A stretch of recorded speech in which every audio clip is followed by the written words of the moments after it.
Chapter 22:37. How naughty! How dare you bring an outsider into my bedroom? The dead woman opened her eyes slowly, revealing a pair of pupilless eyes. I won't do it again. I won't do it again, the Tianjuel lion said in fear. He was in awe of this woman. However, the dead woman suddenly smiled. What are you afraid of? I'm not blaming you. After all, I was the one who gave you spiritual intelligence.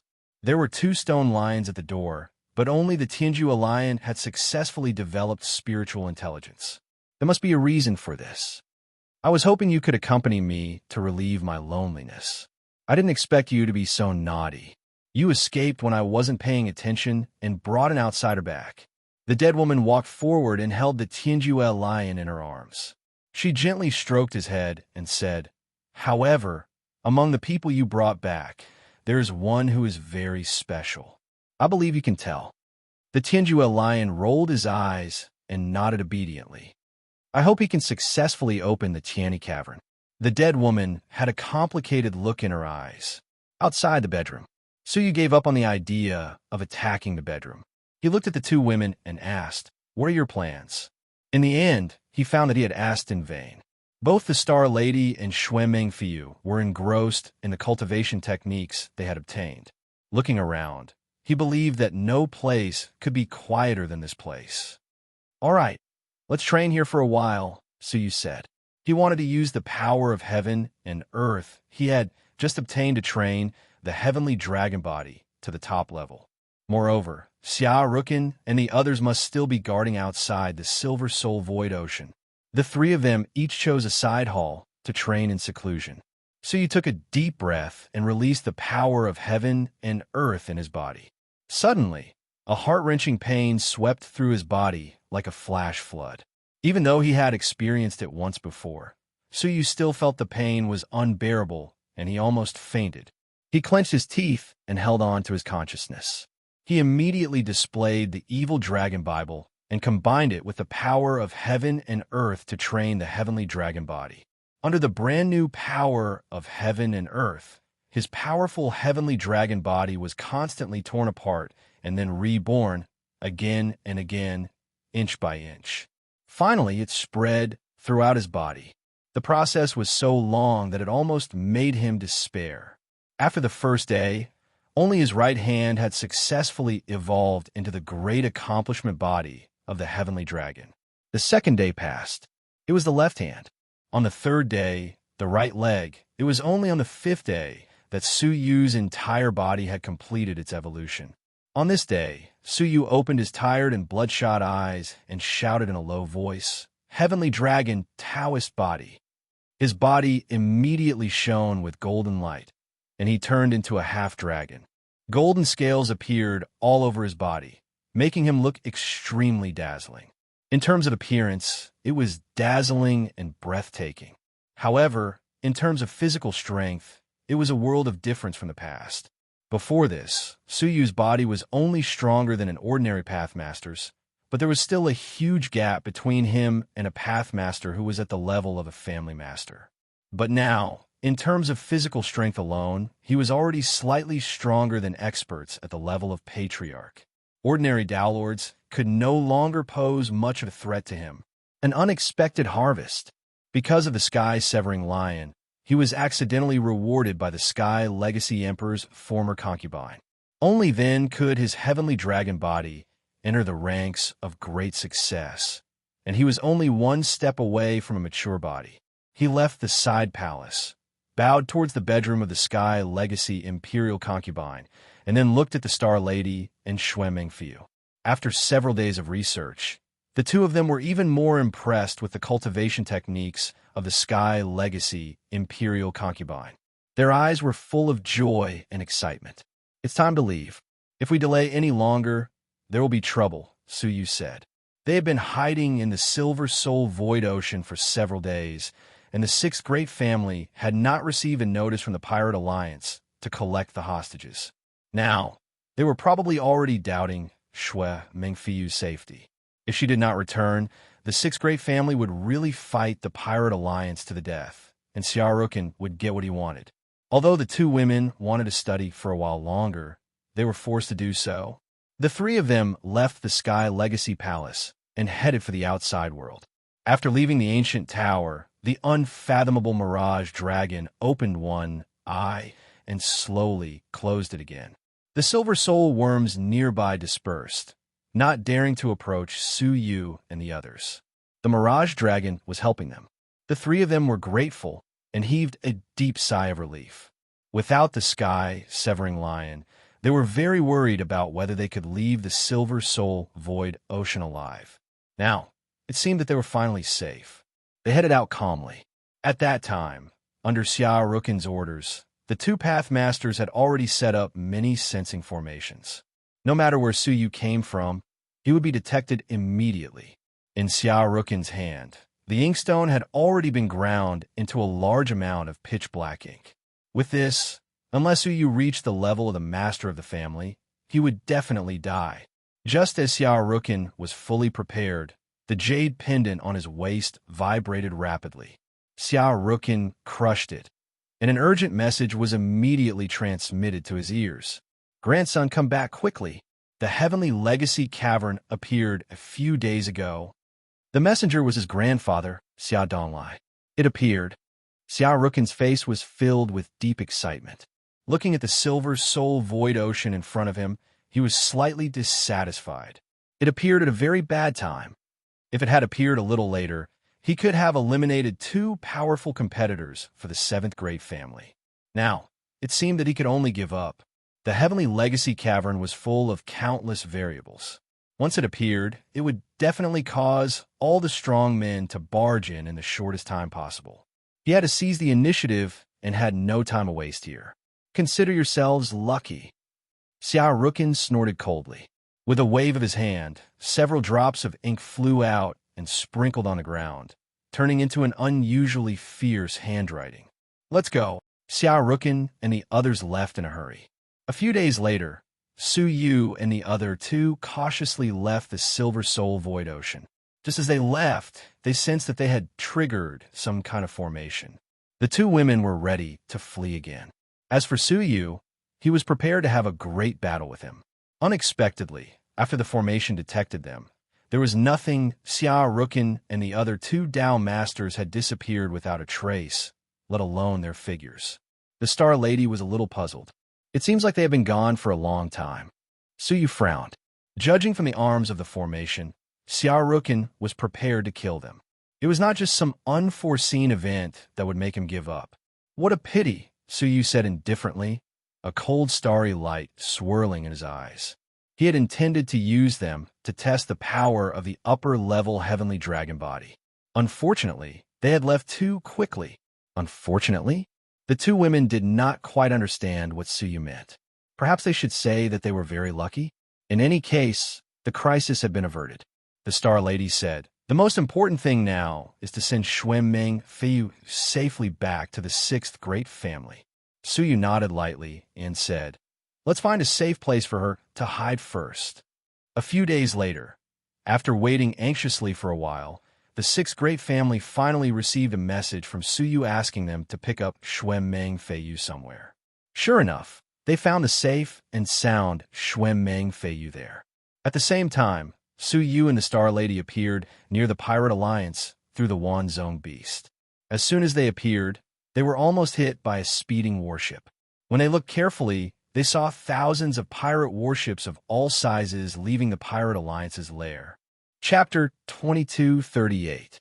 The Xiaoya pirate was among them. Su Yu and the Star Maiden immediately boarded the main ship to meet Xie Xiaoya. "What took you so long?" Xie Xiaoya asked in surprise. Iron Hands stood beside her. At that time, Iron Hands and the others had been captured by the sixth absolute aristocratic family. However, they had suddenly been released 10 days ago. Only then did they find out that Su Yu and the others had finished exchanging hostages, and both sides were happy. However, Taisho had returned for such a long time. So why had Su Yu not returned yet? If he didn't come back soon, the Pirate Alliance would think that Su Yu had run away with the extorted money. "It's a long story," Su Yu said. "Did something big happen? Why did the Pirate Alliance mobilize together?" Not only the top 10 pirates, but even the small and medium-sized pirates were also on the move. The heavenly legacy cave abode has appeared. Xie Xiaoye's eyes shone with joy. Hearing this, Su Yu's pupils shrank. So sudden? When did this happen? 5 days ago, the heavenly legacy cavern suddenly appeared in the sky above the 7th peerless clan. The whole world knows about it. Upon hearing this, Su Yu's heart thumped slightly, and as he exchanged a glance with the Star Maiden, they both noticed the surprise in each other's eyes. 5 days ago, it happened to be the time when they saw Agil's concubine. Was it really such a coincidence? Now, all of the 7 absolute civilizations and the experts of the nearby civilizations have been mobilized. They all want a share of the Heaven Legacy Cave Mansion.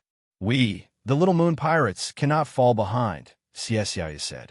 To any force, the Heavenly Legacy Cave abode was an eternal opportunity to soar to the heavens in a single step. No one wanted to miss it, so you didn't want that either, because he knew that the heavenly throne of the heavens and earth was inside. By the way, these are the ransom money that I asked for during the negotiation. So you took out 10 spatial storage devices. Xie glanced at it and said, if you don't obtain 1% of the treasures in the 6th exceptional clan's treasury, your mission will not be considered a success. Su Yu revealed a faint smile. Fortunately, I didn't fail you, and the mission has been completed. Really? A smile finally appeared on Xie Xiaoye's face. She casually looked into one of the storage spaces and was surprised to find that the amount of gold in this storage space was already 1% of the entire 6th peerless family. Mission completion. Xie Xiaoye looked at the 2nd spatial storage device in shock.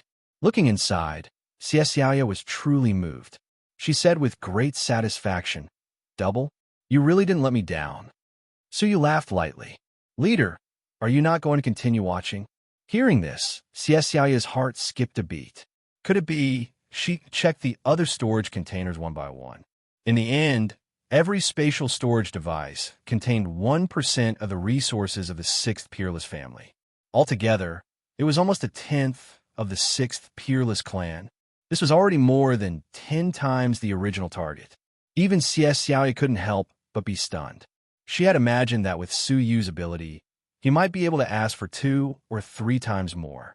However, 10 times more, how could the patriarch of the 6th peerless clan be so generous? An heir in exchange for 10% of the clan's resources was not worth it for the entire clan. Su Yu, you really surprised me. Xie Xiaoye felt that Su Yu's whole body was glowing with the light of a treasure. She felt that there were 2 wisest things she did after becoming a pirate. One was to establish the Xiaoye pirates, and the other was to recruit Su Yu.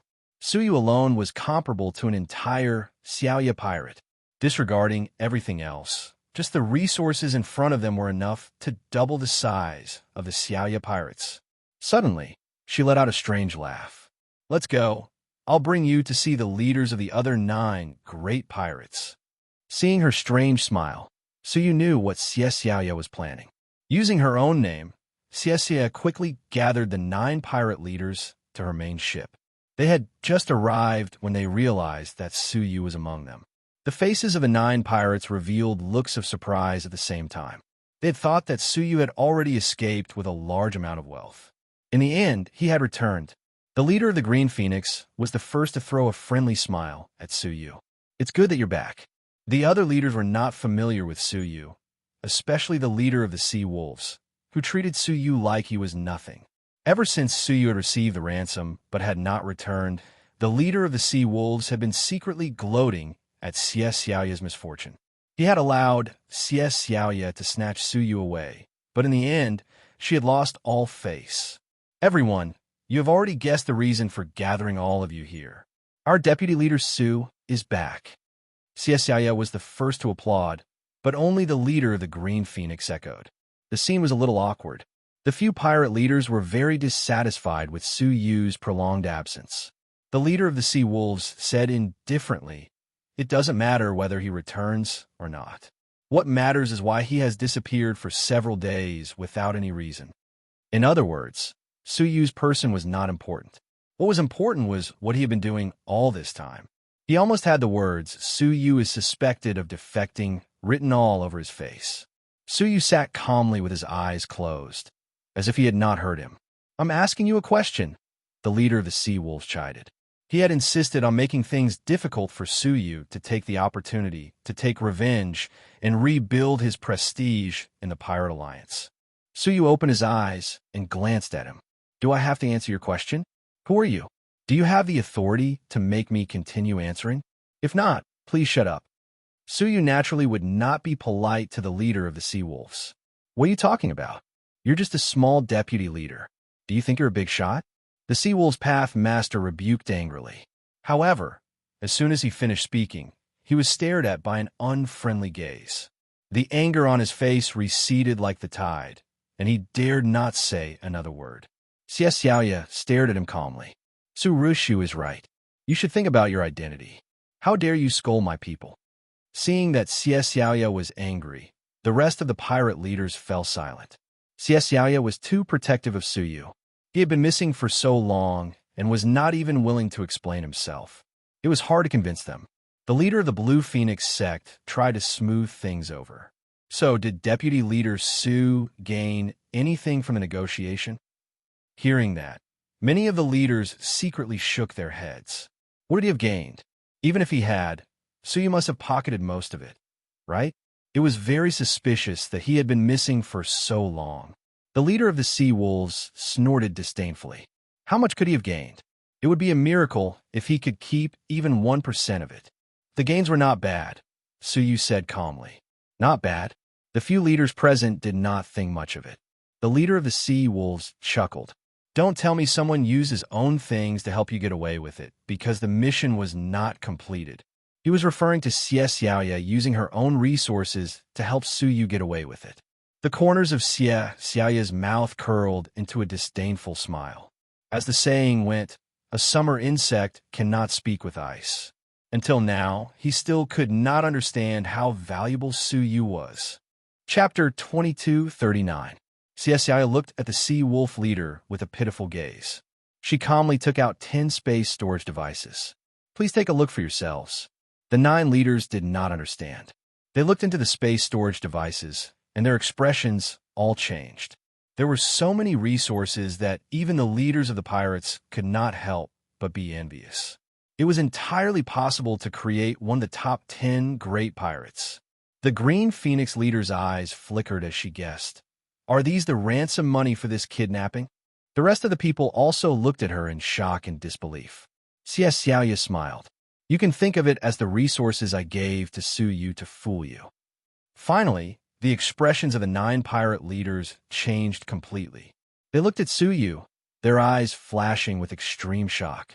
At this point, who would believe that those resources belonged to Xie Xiaoya?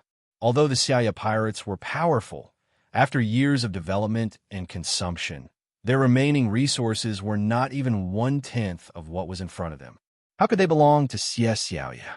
The only explanation was the ransom money. The amount of ransom money far exceeded everyone's expectations. "It's a miracle," the Green Phoenix leader praised sincerely. "Unbelievable. How could you ask for so much? The ransom money that the greedy Wolf King exchanged for isn't even 1/5 of what you have now, right? Deputy Leader Su, you're so capable. Humans only respected those who were higher than themselves." The 9 pirate leaders were the same. Suyu had accomplished the impossible. The 9 pirate leaders had to admit that they were inferior to him. Naturally, he had won their approval. Xie Xiaoya was very satisfied with the performance of the pirate leaders. She looked at the Sea Wolf Path Master with a disdainful gaze. "Deputy Leader Su, tell us how you negotiated." Suyu gave a brief summary of the process. From preparing a path of retreat to charging into the 6th Peerless family, going deep into the Tiger's Den, facing all the strong fighters of the 6th Peerless family, and finally retreating calmly. Listening to the story, many of the Path Masters were full of praise. Especially when he chose to enter the 6th Peerless family, they were filled with awe. Among the 10 pirate leaders present, who would have the guts to charge into the 6th Peerless family alone? No one, but Suyu dared.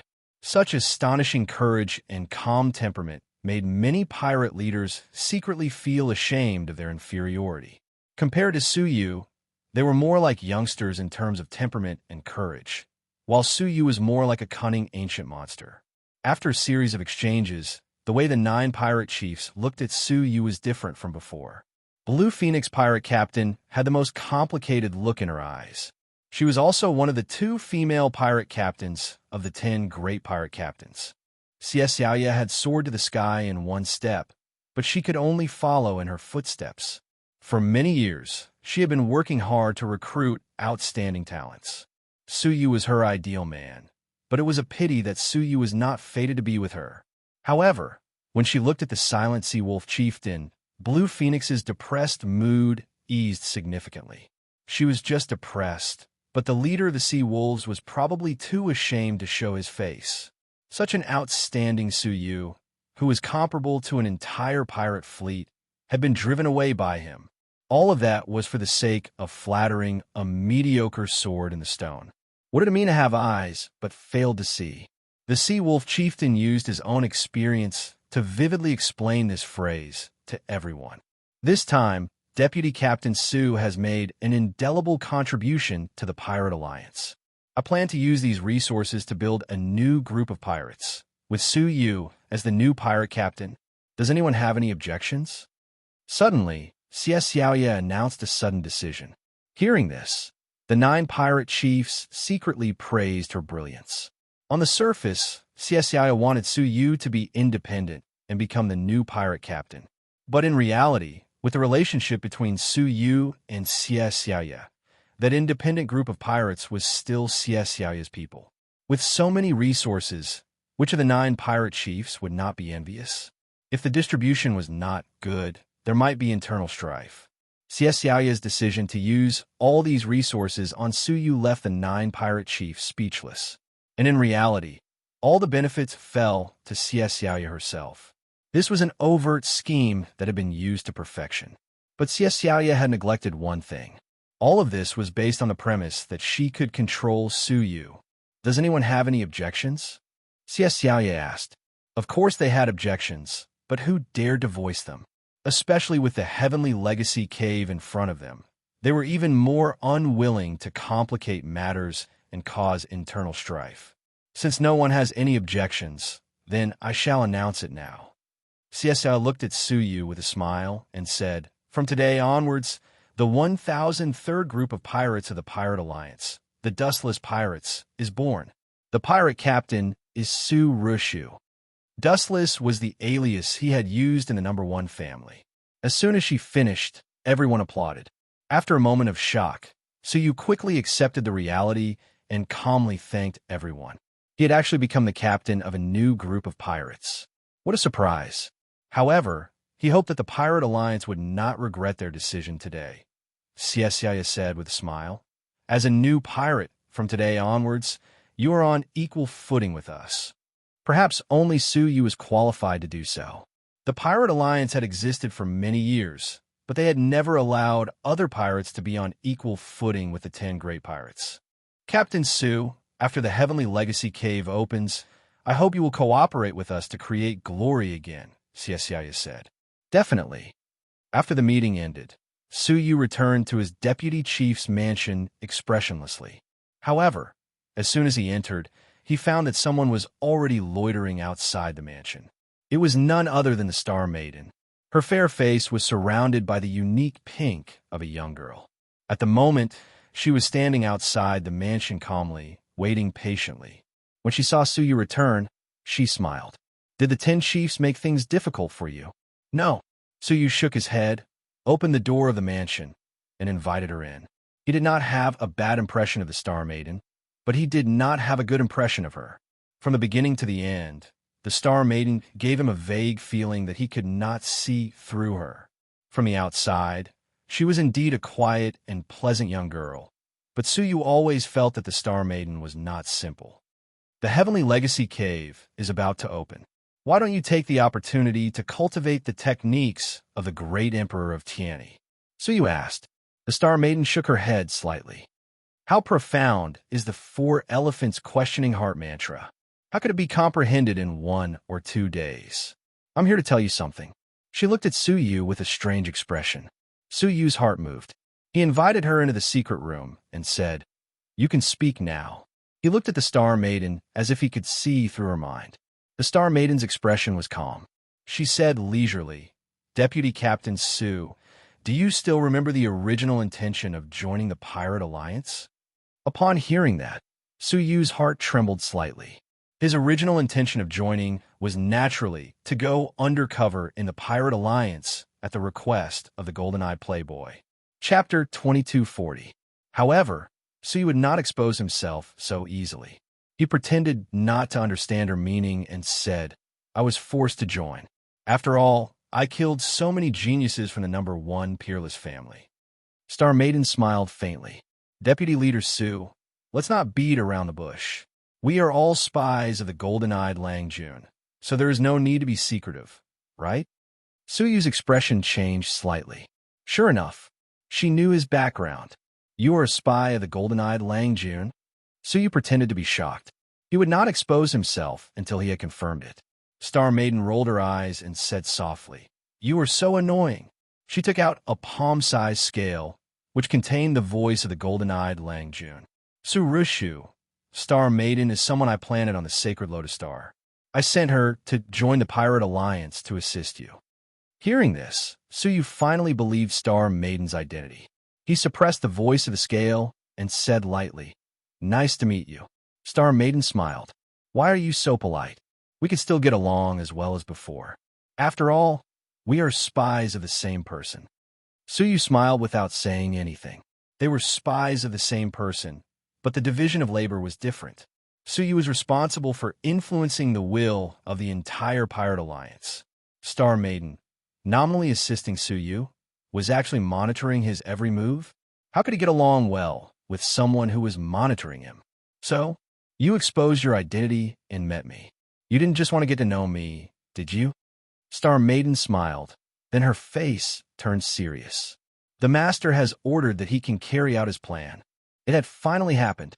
The Golden-Eyed Lang Jun must have seen Su Yu with his eyes that connected the past and the future. As he wished, he had great influence in the Pirate Alliance. So, he finally gave the order. "Speak," Su Yu said lightly.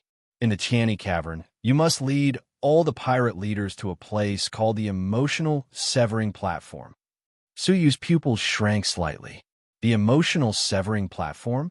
That was the place Su Yu wanted to go, because the divine throne of heaven and earth was hidden there. He did not think this was a coincidence.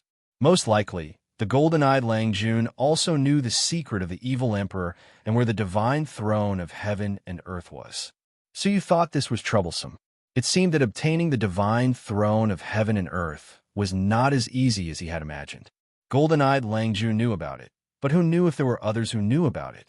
In the depths of the endless void, a huge phoenix covered in flames rapidly streaked across the sky, leaving behind a trail of afterimages. 2 people were sitting cross-legged on the fire phoenix. One of them was a woman whose entire body was burning with flames, revealing only her jade-white face. She smiled and looked at the young man beside her, whose eyes were tightly shut. "We're about to reach the civilization you sensed. If you still hope for your junior sister to be safe, then pray that the thing you spoke of is really there." The young man before him was none other than Zhan Wushuang.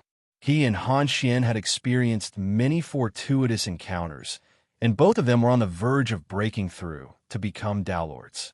Unexpectedly, they received a piece of news. In a top-notch 7-star civilization, the Starfire civilization, there was a type of divine flame that could allow one to transcend the domain of laws. It was called the Heavenly Starfire. The 2 of them had taken the risk to barge into the Starfire civilization, only to discover that it was a trap when they arrived at the rumored place. In the Starfire civilization, there was no Heavenly Starfire. The reason it was fabricated by someone with ulterior motives was to lure people there, capture them, and refine them into lamp oil. When they were captured, there were already many foreign strong men who did not know what was going on, and they were refined into lamp oil. The enemy had many strong men, and there were as many as 10 Path Masters. Zhan Wushuang resisted with all his might, but to no avail. He thought he would die for sure, and he would drag his junior sister down with him. Unexpectedly, one of the Path Masters, who knew a little about fate, discovered that Zhang Wushuang had the emperor's fate. Moreover, he had the faint fate of the emperor's four-piece set. Therefore, they came back alive from the gates of hell. However, even if they came back, their fates were not good. Han Xian was held hostage by them, and Zhang Wushuang was ordered by them to search for the emperor's four-piece set. About half a month ago, he suddenly sensed the existence of the divine throne of heaven and earth. So he played along and brought the person who was guarding him here. His plan was to use the power of the local civilization to annihilate this woman. After coming back to his senses, Zhang Wushuang said with certainty, "I can sense the emperor's four-piece set, so it should be right. He is in the civilization ahead." The fiery woman took out a star map, compared it, and said disdainfully, "So, it's the fallen heavenly legacy civilization. Back then, it was a great civilization that could stand on equal footing with our Starfire civilization. Unfortunately, that guy from Heavenly Legacy didn't know what was good for him and offended someone he shouldn't have. And he ended up like this." The woman seemed to know many secrets that no one else knew. "All right, I'll personally make a trip to the fallen Heavenly Legacy civilization and see what other clowns are left there." This woman's tone was very arrogant, and she seemed very conceited. However, Zhang Wushuang knew that this woman's strength was extremely terrifying. What she said was not arrogant, but very reasonable to her. As far as he knew, even ordinary masters of seven-star civilizations might not be a match for this woman. How many of the remaining strong men of this fallen Heavenly Legacy civilization had reached the strength of a seven-star civilization master? When this woman came to the Heavenly Legacy civilization, she was definitely an existence that surpassed ordinary people. At that time, it was the number one peerless family. Golden-eyed Lang Jun looked toward the sky with his hands behind his back. His golden eyes were as deep as the sea, and he clenched his fists slightly nervously. "I prepared for many years. Don't disappoint me." Behind him stood by Yun Hongxian, the Rock Path Master, and the other core members of the aristocratic families. "Let's go." Golden-eyed Lang Jun took out a Heavenly Legacy warship and led everyone on it, speeding toward the number 7 peerless family. The number 2 peerless family. Defeating Army Emperor patted the greedy Wolf King's shoulder and said, "Women never believe in men's tears. If you want to take her back, you'll have to rely on your strength." The weary greedy Wolf King pulled himself together slightly. "Yes, father, there are many incredible things in the Heavenly Legacy Cave abode. Among them, there might be divine items that are not inferior to the Providence Bead. If you work hard, you'll have a chance to rise again." Hearing this, the greedy Wolf King's eyes became fierce. He clenched his fists tightly and said, "I want to rise again." The number 6 peerless family. Miezheng watched with satisfaction as Snow Dream Feiyu studied the 8 Desolation Sea Suppression technique. The technique that the Heavenly Legacy Great Emperor had cultivated was eventually obtained by his daughter. To her, this was a huge turning point in her life. As long as she cultivated successfully, she would eventually become a rare, peerless expert in the world. Giving Su Rushu twice the amount of money was not in vain, Miezheng said. Snow Dream Feiyu raised her head. Her eyes were cold and clear. "What does it have to do with him? This cultivation method was originally given to me by the imperial concubine Pianxian." Chapter 2241. Miezheng shook his head lightly and said, "You are too naive. With Su Rushu's ability, if she really wanted to snatch more cultivation techniques, would you and Star Lady have a share? I guess he just didn't want to snatch them. Moreover, if he really wanted to stop you from obtaining the legacy and take you into the cavern world, what could you do to him?" Miezheng could see clearly what his daughter couldn't understand. Without the double bounty, his daughter wouldn't be able to obtain any opportunities this time. However, Xue Mengfiu stubbornly said, "The so-called good fortune belongs to me, and no one can stop it. This is not Su Yu's credit." Miezheng shook his head in silence. To be precise, the good fortune this time belonged to Su Yu. The Celestial Lion had only been leading the way for Su Yu. Xue Mengfiu and Star Lady had just happened to be there. and they had taken it as their own good fortune. His daughter thought too highly of herself. Miezheng could even see that his daughter still had Xiaorukin in her heart, even if he had almost killed her. For safety's sake, leave the 4 symbols questioning heart mantra in the family. If anything happens to you, it won't be lost, Miezheng said. The trip to the Heavenly Legacy Cavern was fraught with danger, and anyone could die there. Xuanmeng Fiyu took out a copy that she had already copied and snorted with dissatisfaction. Father, you have no confidence in me? The dangers of the Heavenly Legacy Cavern might not be a problem for me. Miezheng didn't speak. He was never worried about the dangers of the Heavenly Legacy Cavern, but about the people, the 7th Peerless family. In front of a thatched hut surrounded by white clouds stood alone on the peak of the mountain. All the higher-ups of the 7th Peerless family stood respectfully in front of the thatched hut, including Xia Donglai and Xia Rukin. The thatched hut was the secluded cultivation place of the peerless genius, Xia Yan. No one had ever dared to disturb him, not even his father, Xia Donglai, or his son, Xia Rukin. Today was the day Xia Yan would officially come out of seclusion. Several dragon roars could be heard coming from the thatched hut, and the door of the thatched hut opened. A middle-aged man in a gray robe walked out. He had a weathered face and an ordinary appearance. He was still in the crowd, and no one would take a second look at him. His aura was not as reserved as an ordinary pathmaster, but it was not as ostentatious as a low-level martial artist. His entire person gave off an unusually natural feeling. Upon seeing him, all the core members of the 7th Peerless family bowed in unison to welcome him. Welcome back, Patriarch. Xia Yan was the true head of the family. It was only because of his many years of guarding that the 7th Peerless clan was able to enjoy the glorious period of its zenith. The Heavenly Legacy Cave Abode has appeared. Xiaorukin, come with me. The rest of you, stay and guard the clan. Xia Donglai hurriedly said, Isn't it too few for you to go alone? The rest of the forces are all mobilized. Xia Yan said calmly, I alone am enough. The words were plain, but the tone was not plain.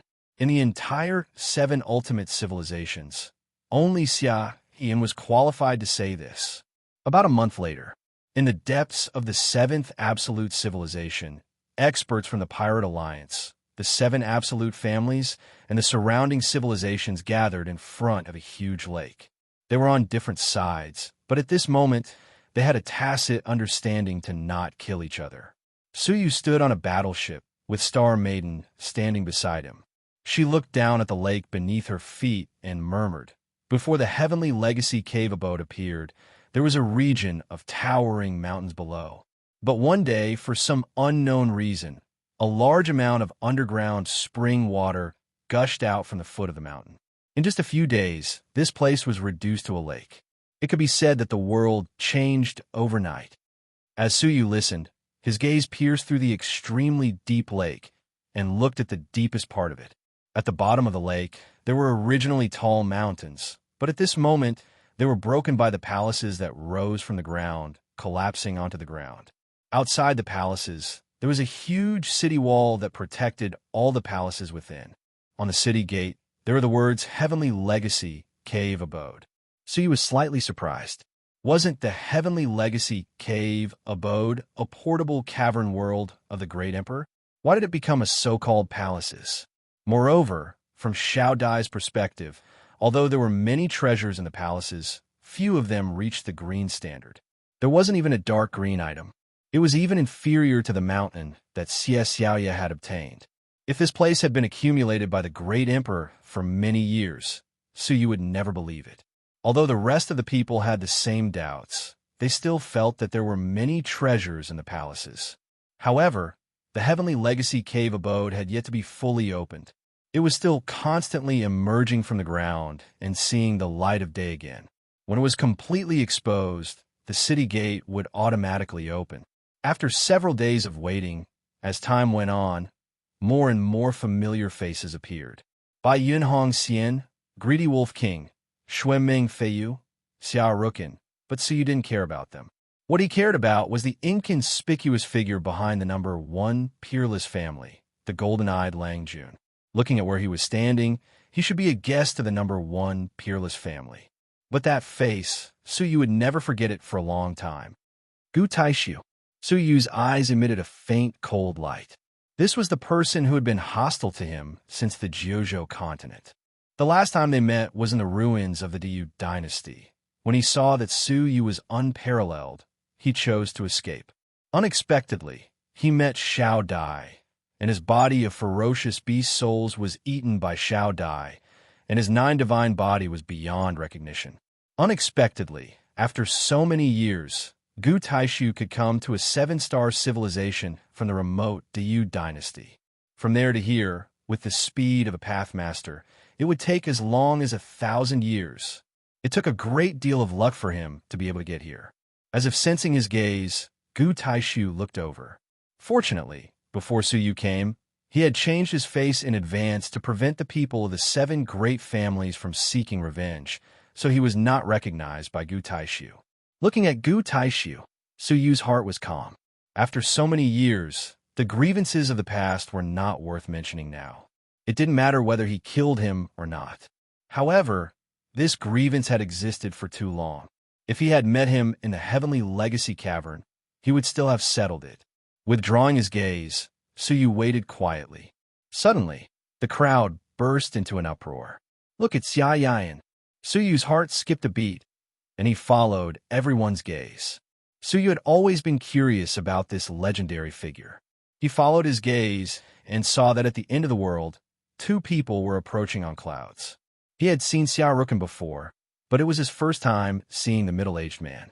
However, looking at him, Suyu had a very subtle feeling. Déjà vu. It was as if he had seen this person a long, long time ago, long enough to be in the Jinlong continent. In the Jinlong continent, he had left behind many regrets, as well as many memories that could not be erased. There were also many people and things that could not be forgotten. Who was this feeling of déjà vu coming from? He tried hard to recall, but for a moment, he couldn't remember where he had seen this face. What was even stranger was that Xia Yan's calm gaze swept over the crowd.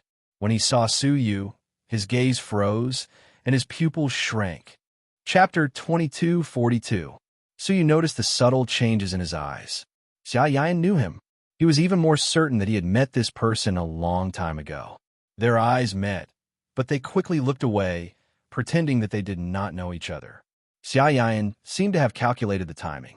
Almost as soon as he arrived, the lake water began to churn violently, and large white waves appeared.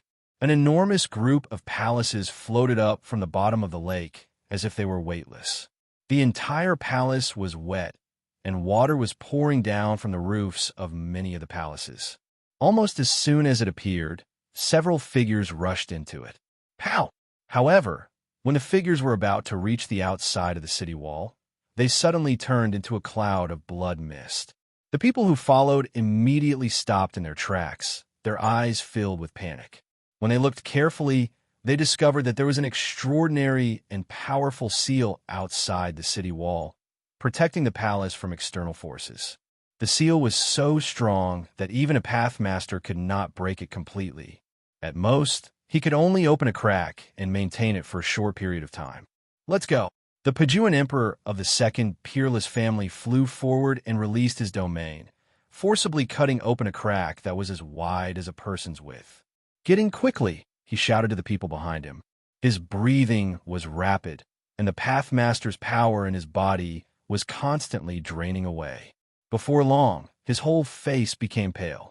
It was obvious that maintaining the crack took a huge toll on him.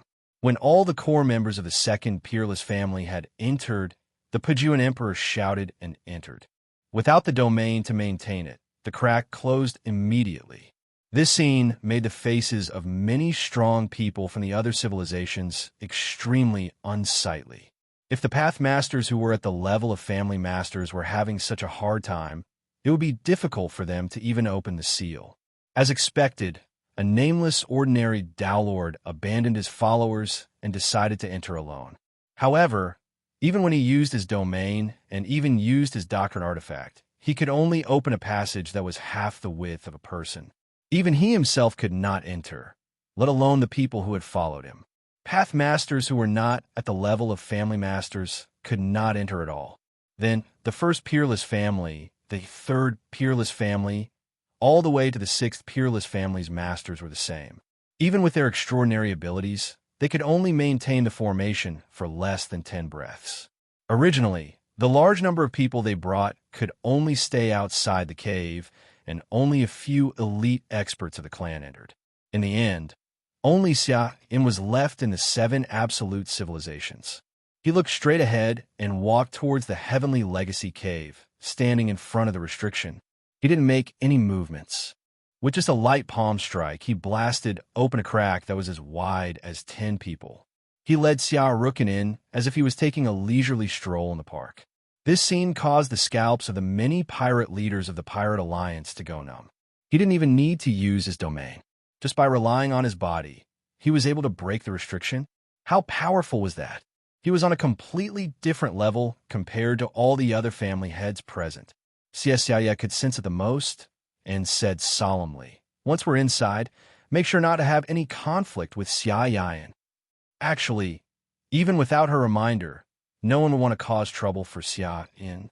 The difficulty of entering is higher than expected, so not everyone can enter. Only the 9 leaders and 20 vice leaders can enter, said Xia. Her strength wasn't much different from Emperor Pajun's, but he was already so simple. Xia wouldn't be much better. As expected, after she activated the restriction, it was abnormally difficult to maintain it. Her body's energy consumption was terrifying. Her expression changed, and she bellowed, "Suyu Taisho, you two go first." She naturally had to take care of her own people first. Suyu was already prepared, and he barged in. As he passed by the restriction, Suyu examined it. With his upper-tier heavenly dragon body, he could actually open a passage that was as wide as one person. However, he could only enter alone, and he couldn't maintain it for too long. Soon, the 10 great pirate leaders and 20 vice leaders gathered in front of the city wall. Xia was clearly their center. The palace complex is huge, so we will split up. What we find in the end will depend on our own luck. As she spoke, Xia took out 10 special space jade talismans and forcefully placed them on each of them. The function of the jade talismans is to isolate the other space treasures on you. Any resources you find in the Heavenly Legacy Cave, once stored in a space storage device, will enter the jade talismans first. This method was to prevent them from pocketing the resources they had obtained. The 10 great pirates had already reached a consensus on this point, so no one objected. No one is to tear off the jade talismans along the way. Otherwise, you will be treated as stealing resources. The lightest punishment is death, and the heaviest punishment is a fate worse than death. Xia said. Everyone nodded. There were too many resources in the Heavenly Legacy Cave, and no one could afford to be disloyal. Split up, Xia said. She entered the city first, choosing a direction to search. The rest of the people moved on their own, including the Star Maiden. She temporarily stopped, monitoring Suyu, choosing a direction to search for good stuff with anxious expressions. Suyu, who had searched for local treasures in advance, was not in a hurry. Among everyone, he was probably the only one who knew that there were not many precious resources here. He entered the city with his hands behind his back. At the city gate, there were 2 rows of stone soldiers and a stone general guarding the city. They were all ordinary statues. Suyu, who was relaxed, glanced at the stone man. When he looked at the stone general, he noticed that there was a snow-white ring on his right index finger. At first glance, he thought it was an ornament for the stone statue, but upon closer inspection, the ring was faintly emitting an undetectable obscure power. Suyu's heart skipped a beat. He walked forward and took off the ring. He spread it out on his palm and examined it carefully. It was neither a space storage device nor a weapon. There was no reaction when he instilled the desolate power. However, that wisp of indistinct energy was very clear. After thinking for a moment, Suyu tossed it into his sleeve. Thus, he scanned the valuable places in the palace through Xiao Dai's perspective. He first came to the southeast corner, the edge of the city. In an inconspicuous residential house, Suyu came to the courtyard and uprooted a tree in the yard. A rusty, broken sword was wrapped around the roots of the tree. The grade of the sword was extremely high. It was a doctrine artifact, fairy embryo. Although it was broken, it would still be a decent doctrine artifact, fairy embryo, after being refined again. It could be worth a lot of money. After some thought, Suyu was about to put it into the space storage device when he suddenly realized that he had a jade talisman on him. After some thought, Suyu summoned the little Kylan. Xiaoya probably did not know about the existence of the little Kylan. Wow! The little Kylan looked around at the empty city and said in surprise, "What a rich spiritual energy. Master, are you going to dig up other people's graves again?" The blue veins on Suyu's forehead twitched, and he kicked it rudely. "Do you know how to speak human language? What did he dig up other people's graves?" If the ancient tomb of the evil emperor was considered a grave, then it was true. Woo! The little Kylan rubbed its belly with its two front hooves and said with a smile, "Wrong. It's a relic. A relic. Open your mouth." Ah! Suyu threw the broken sword into its mouth. Chapter 22:45. Then, Suyu did not stop and came to a temple in the city. There was a statue of a bodhisattva in the temple, holding a white jade bottle in its left hand. Suyu jumped up and took out a willow branch from the bottle. The willow branch itself was not considered a divine tree, but it had absorbed the mysterious liquid in the bottle and became extremely valuable. Its value was no less than a complete doctrine artifact fairy embryo. In this way, Suyu relied on the vision shared by Xiao Dai to go back and forth in the city. After a whole day, he found 11 doctrine artifact fairy embryos. 10 of them were given to the little Kylan to hide, and only one of the lowest value was kept in the jade talisman. After looking around, Suyu determined his next target, a rather large mansion. As soon as he entered, he found that there were already many people searching in the mansion. Some of them he knew, such as the greedy Wolf King and Xuemeng Feiyu. He did not know if the two of them had met by chance or if they had agreed to come here. They did not quarrel, but each of them searched for their own person. When Suyu arrived, the entire mansion had been turned upside down. The grass in the courtyard had been blown to pieces. Most of the house had been demolished, and the various furnishings in the house had been searched. Even the clothes in the wardrobe had been burned on the spot to see if they were treasures. However, they had no other choice but to search like searching for a needle in a haystack. Suyu's arrival made both of them tense up. However, seeing that Suyu had no intention of making a move, they did not make any unnecessary movements. However, they were constantly on guard against Suyu. They saw Suyu stroll into the courtyard. In the house that had been destroyed by them, Suyu rummaged through the dust and found a blue pearl. The pearl was like a gem, and when the dust on its surface was wiped away, it immediately released a bright light and a dense water vapor. At a glance, it was obvious that this was a water-based doctrine artifact fairy embryo, which was extremely rare. In terms of value, it should be above the previous 11 doctrine artifact fairy embryos. Seeing this, the faces of the greedy Wolf King and Xuemeng Feiyu instantly darkened. They could not find anything even after digging 3 feet in the ground. But Suyu easily took the treasure from the places they had searched as if he had come to his own home. Suyu must have a secret. Even though they had such thoughts in their hearts, they could only look on helplessly as Suyu left, not daring to stop him. Just like that, Suyu searched through the treasures one after another, as if he was taking something out of his pocket. 3 days later, from Shiyu's perspective, all the treasures in the city had basically been looted clean. Except for the center of the city, there was a light green ball of light there. It was also one of the few light green treasures in the city. 3 days had passed, and no one had taken it. The reason why Suyu hadn't gone there yet was that it was a place that many strong men would fight for. If there was no need to fight with them. Now that there were no more treasures to search for, he could go and take a look. Not long after, in the center of the city, just as Suyu had guessed, there were already several path masters confronting each other. Among them were Xie Xiaoye, Emperor Pejun, Mie Zheng, and many other Dao lords. At this moment, they did not have any sides.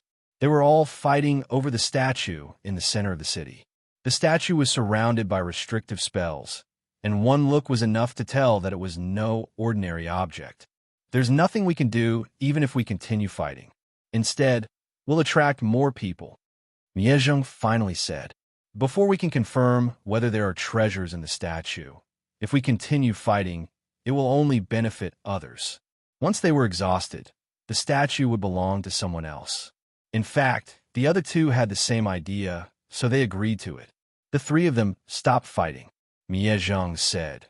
The statue's restrictive spells are extraordinary, and any one of us might not be able to break it. Why don't the three of us join forces and break it? Once the treasures appear, we can fight for them with our own abilities.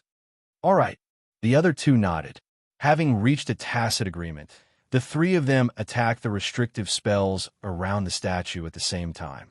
The restrictive spells were extremely powerful, and they absorbed all of their domains like rivers flowing into the sea. Continue. The restrictive spells can only absorb a limited amount of domains, Miezheng shouted.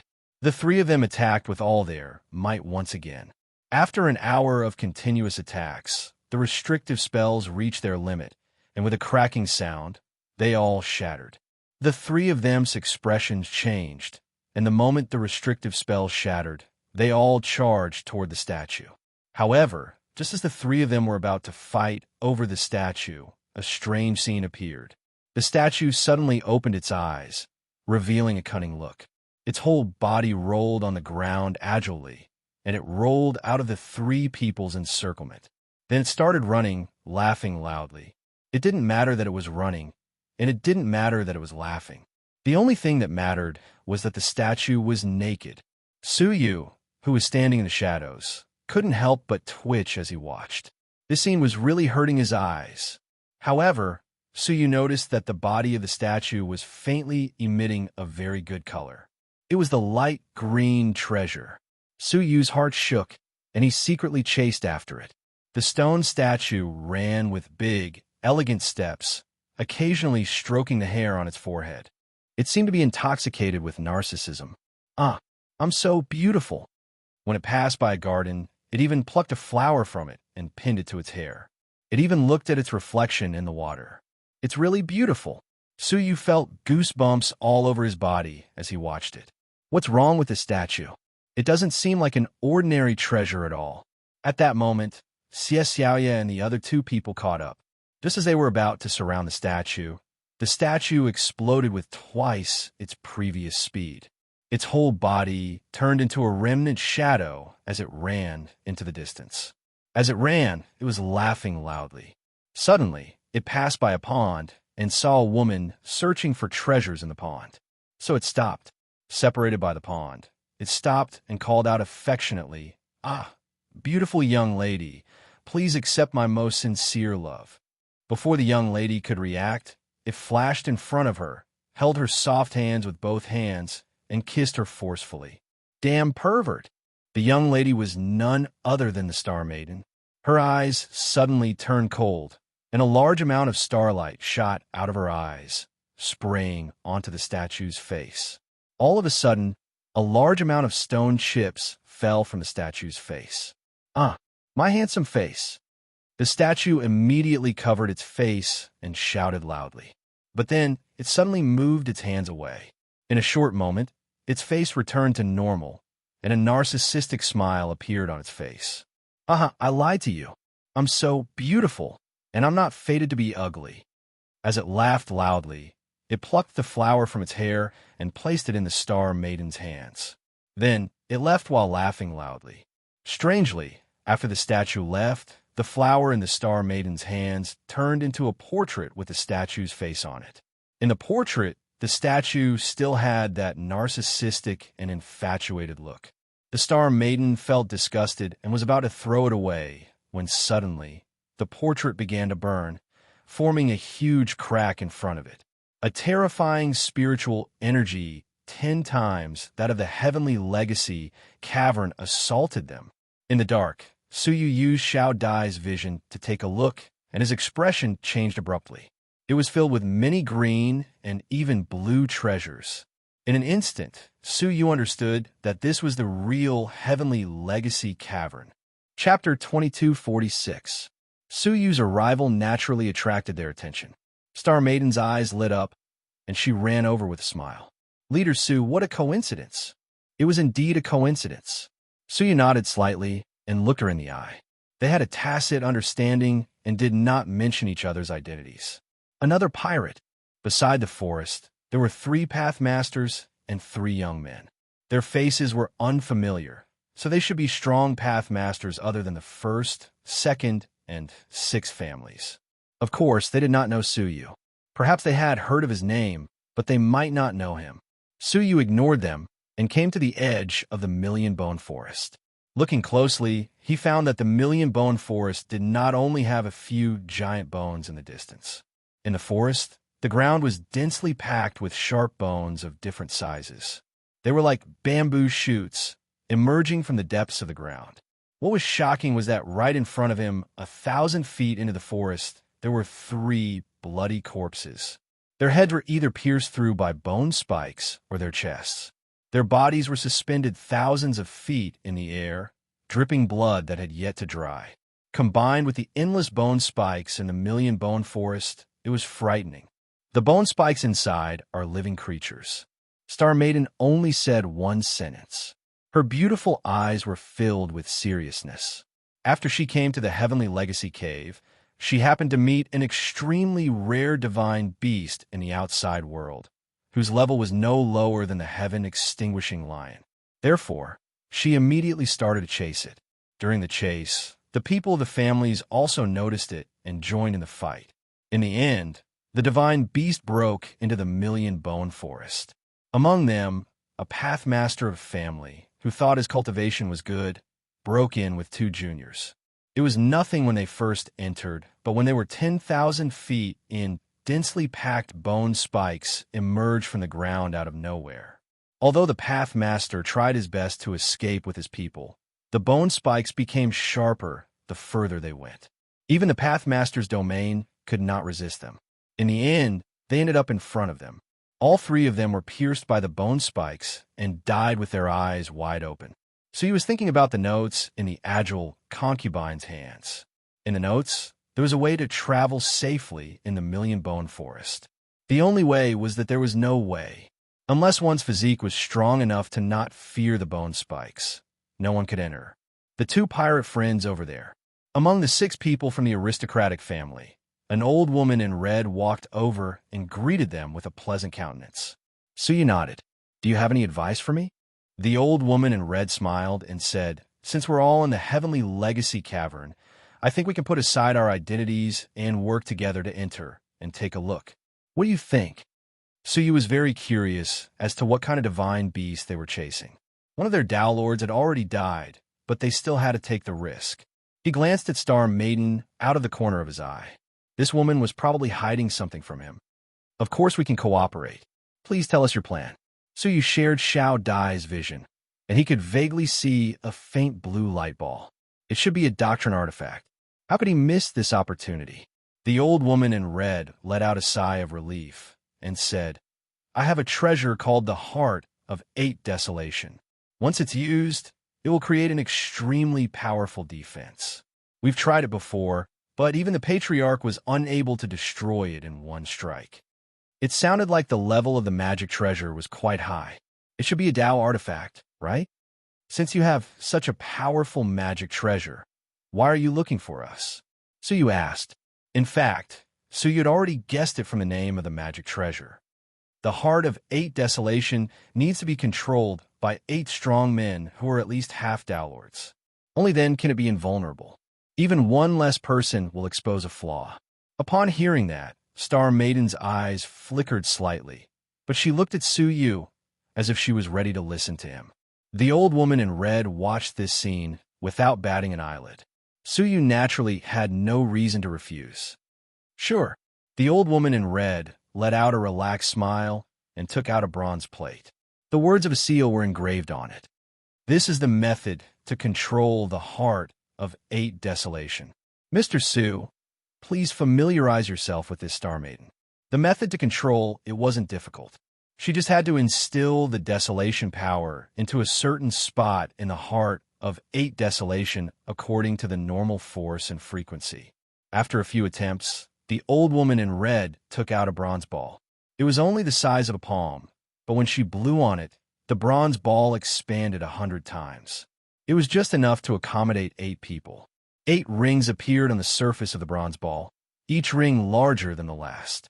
Each ring was larger than the last, like the 8 orbits of a star, tightly protecting the innermost sphere.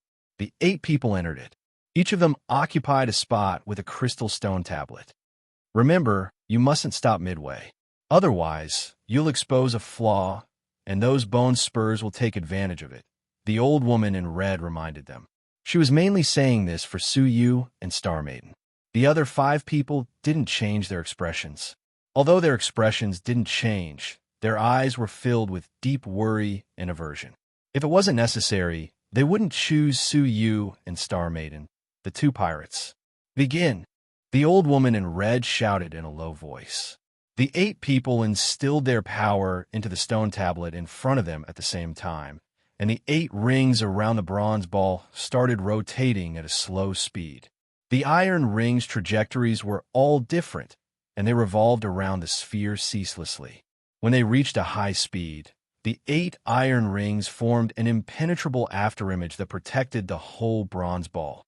At such a high speed, it would be difficult for even a family master to break through it. Everyone, don't panic, the old woman in red said. With the defensive power of the 8 Desolation Heart, it shouldn't be a problem. They nodded and immediately started moving forward. The bronze ball entered the forest of myriad bones as it revolved in 8 different trajectories. At first, it was quiet, and the bone spurs around it didn't move at all. However, just as they had said, when they reached 100,000 feet, a strange scene appeared. The densely packed bone spurs in the vicinity were like white snakes, and they shot out sharply and rapidly. Ding, ding, ding. In an instant, the dense sound of a rainstorm hitting a pond could be heard from the trajectory of the bronze ball. Everyone's heart skipped a beat when they heard this, and they instantly lost their confidence. These bone spurs were terrifying objects that could penetrate a Pathmaster's body. There were 8 of them, and if one of them was careless, all of them would die. Fortunately, it was just as the old woman in red had said, and the 8 Desolation Heart successfully withstood it. The old woman's face was still filled with nervousness, and she said, "Stay calm. Let's continue." Just like that, the group of people continued moving forward. However, the deeper they went, the sharper the bone spurs became, and the larger they became. Even if they couldn't pierce through the 8 Desolation Heart, they still knocked the bronze ball around, causing them to lose all sense of direction. After many huge impacts, the problem that they were worried about finally came. The outermost ring had almost taken more than half of the attacks. After being attacked by a huge bone spur, it finally let out a whimper, unable to bear the burden. That was a sign that it was about to break. The whimper was like an iron nail, piercing into the hearts of everyone present. A flaw had finally appeared in their calm hearts. "I don't want to die." The youngest of them, a 3-eyed man, had panic in his eyes. There were already people who couldn't take it anymore. Suyu secretly frowned, but he didn't panic. If the 8 Desolation Heart couldn't work, he could still rely on the upper-tier Heavenly Dragon Body to force his way through. Although it would be much more dangerous, it was more than enough to save his life. "Don't panic," the old woman in red said, intending to calm the people of the dark house. Crack! However, at that moment, a huge bone spur that was 1,000 feet thick and 1,000,000 feet long pierced out of the ground without warning, piercing the 8 Desolation Heart. The entire 8 Desolation Heart was knocked from the ground into the sky above the forest of thousands of bones. The outermost ring finally lost control and broke with a crack. The twisted and broken ring slowly came to a stop. As soon as it stopped, the 7th ring was exposed, and it was immediately attacked like a storm. Moreover, because it had lost the protection of the 1st ring, many bone spurs finally succeeded in attacking the bronze ball itself. Hearing the loud roar outside, everyone's hearts became more and more flustered, especially the 3-eyed man. His palms were constantly trembling, and even the power of desolation he released became intermittent and extremely unstable. Bang! Finally, after experiencing thousands of attacks, the seventh ring could not withstand it and broke on the spot. The bronze ball itself suffered even more attacks. I don't want to die. I don't want to die yet. The three-eyed man roared in despair. The power of desolation in his body was out of control, and he could not infuse it into the ring in time. Because of that, the sixth ring suddenly stopped rotating. The other 5 rings, which were already unable to withstand the pressure, suddenly felt the pressure multiply and continuously emitted a humming sound. Finally, the bronze ball could not withstand the attacks and was pierced by a bone spur. Coincidentally, the direction that the bone spur pierced was where the three-eyed man was. He was pierced on the spot and was taken away by the bone spur. In the vast sky, the screams of the three-eyed man as he hurriedly flew into the distance. With his death, everyone in the bronze ball panicked. The power of desolation that was infused into the bronze ball showed signs of instability. Because of that, the remaining 5 rings became slightly sluggish. At the moment of sluggishness, the sky was filled with bone spurs that attacked like a storm, and the 5 rings were completely destroyed. The bronze ball was finally completely exposed to the bone spurs. Bang, bang, bang. The densely packed bone spurs pierced into the bronze ball, giving off a dull sound like frying beans. The surface of the bronze ball was visibly dented with the naked eye. Before long, the entire bronze ball would be completely squashed. The red-robed old woman's face was deathly pale. She had overestimated the heart of desolation and underestimated the forest of 10,000 bones. Now, there was no way forward and no way back. She was in a dilemma, unless a miracle descended. But a miracle would not appear. Boom! With a loud sound, finally, one of the directions could not withstand the barrage of attacks, and a large hole the size of 3 people was blasted open on the bronze ball.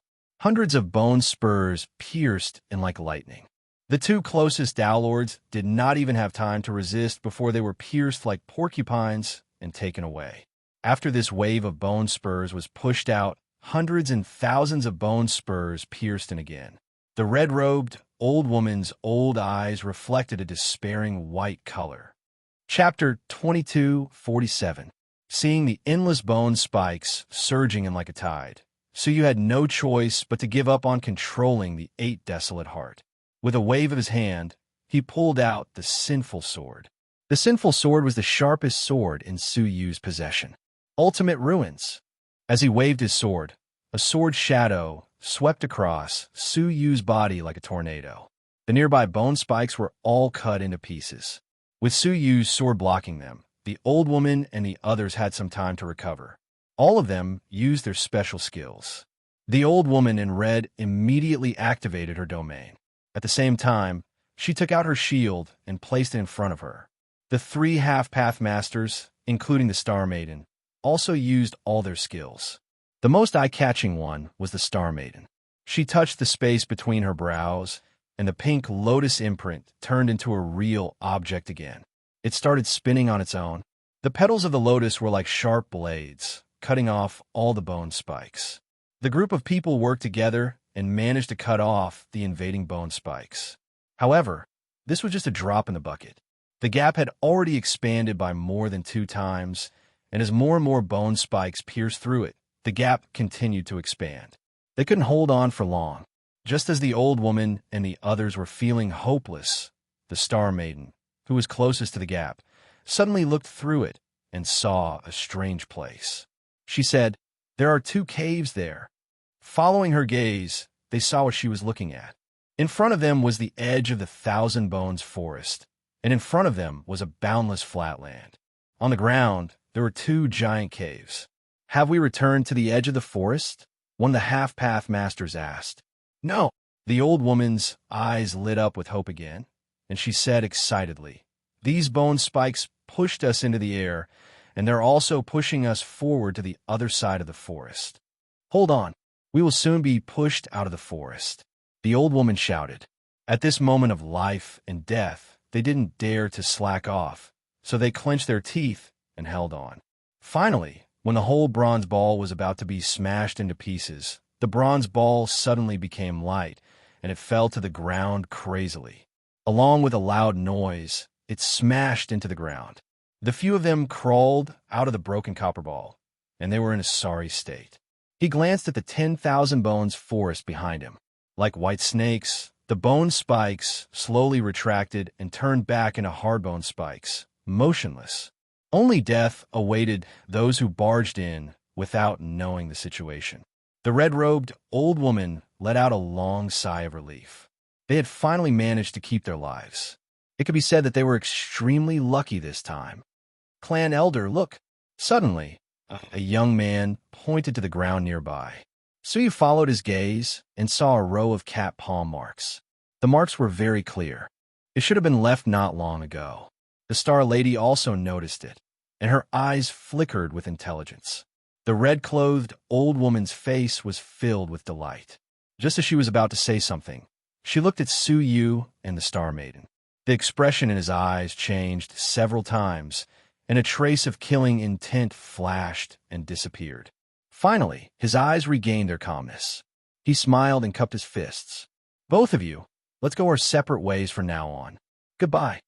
After saying that, he led the two juniors to follow the cat's paw prints. The two juniors were both men, and they had incredibly large ears.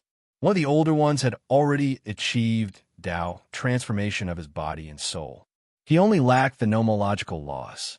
"Clan Elder, why did you let them go?" The bracelet in that cat's mouth was once worn by the Tiani Great Emperor. Even if they couldn't snatch it from us, they could spread the news.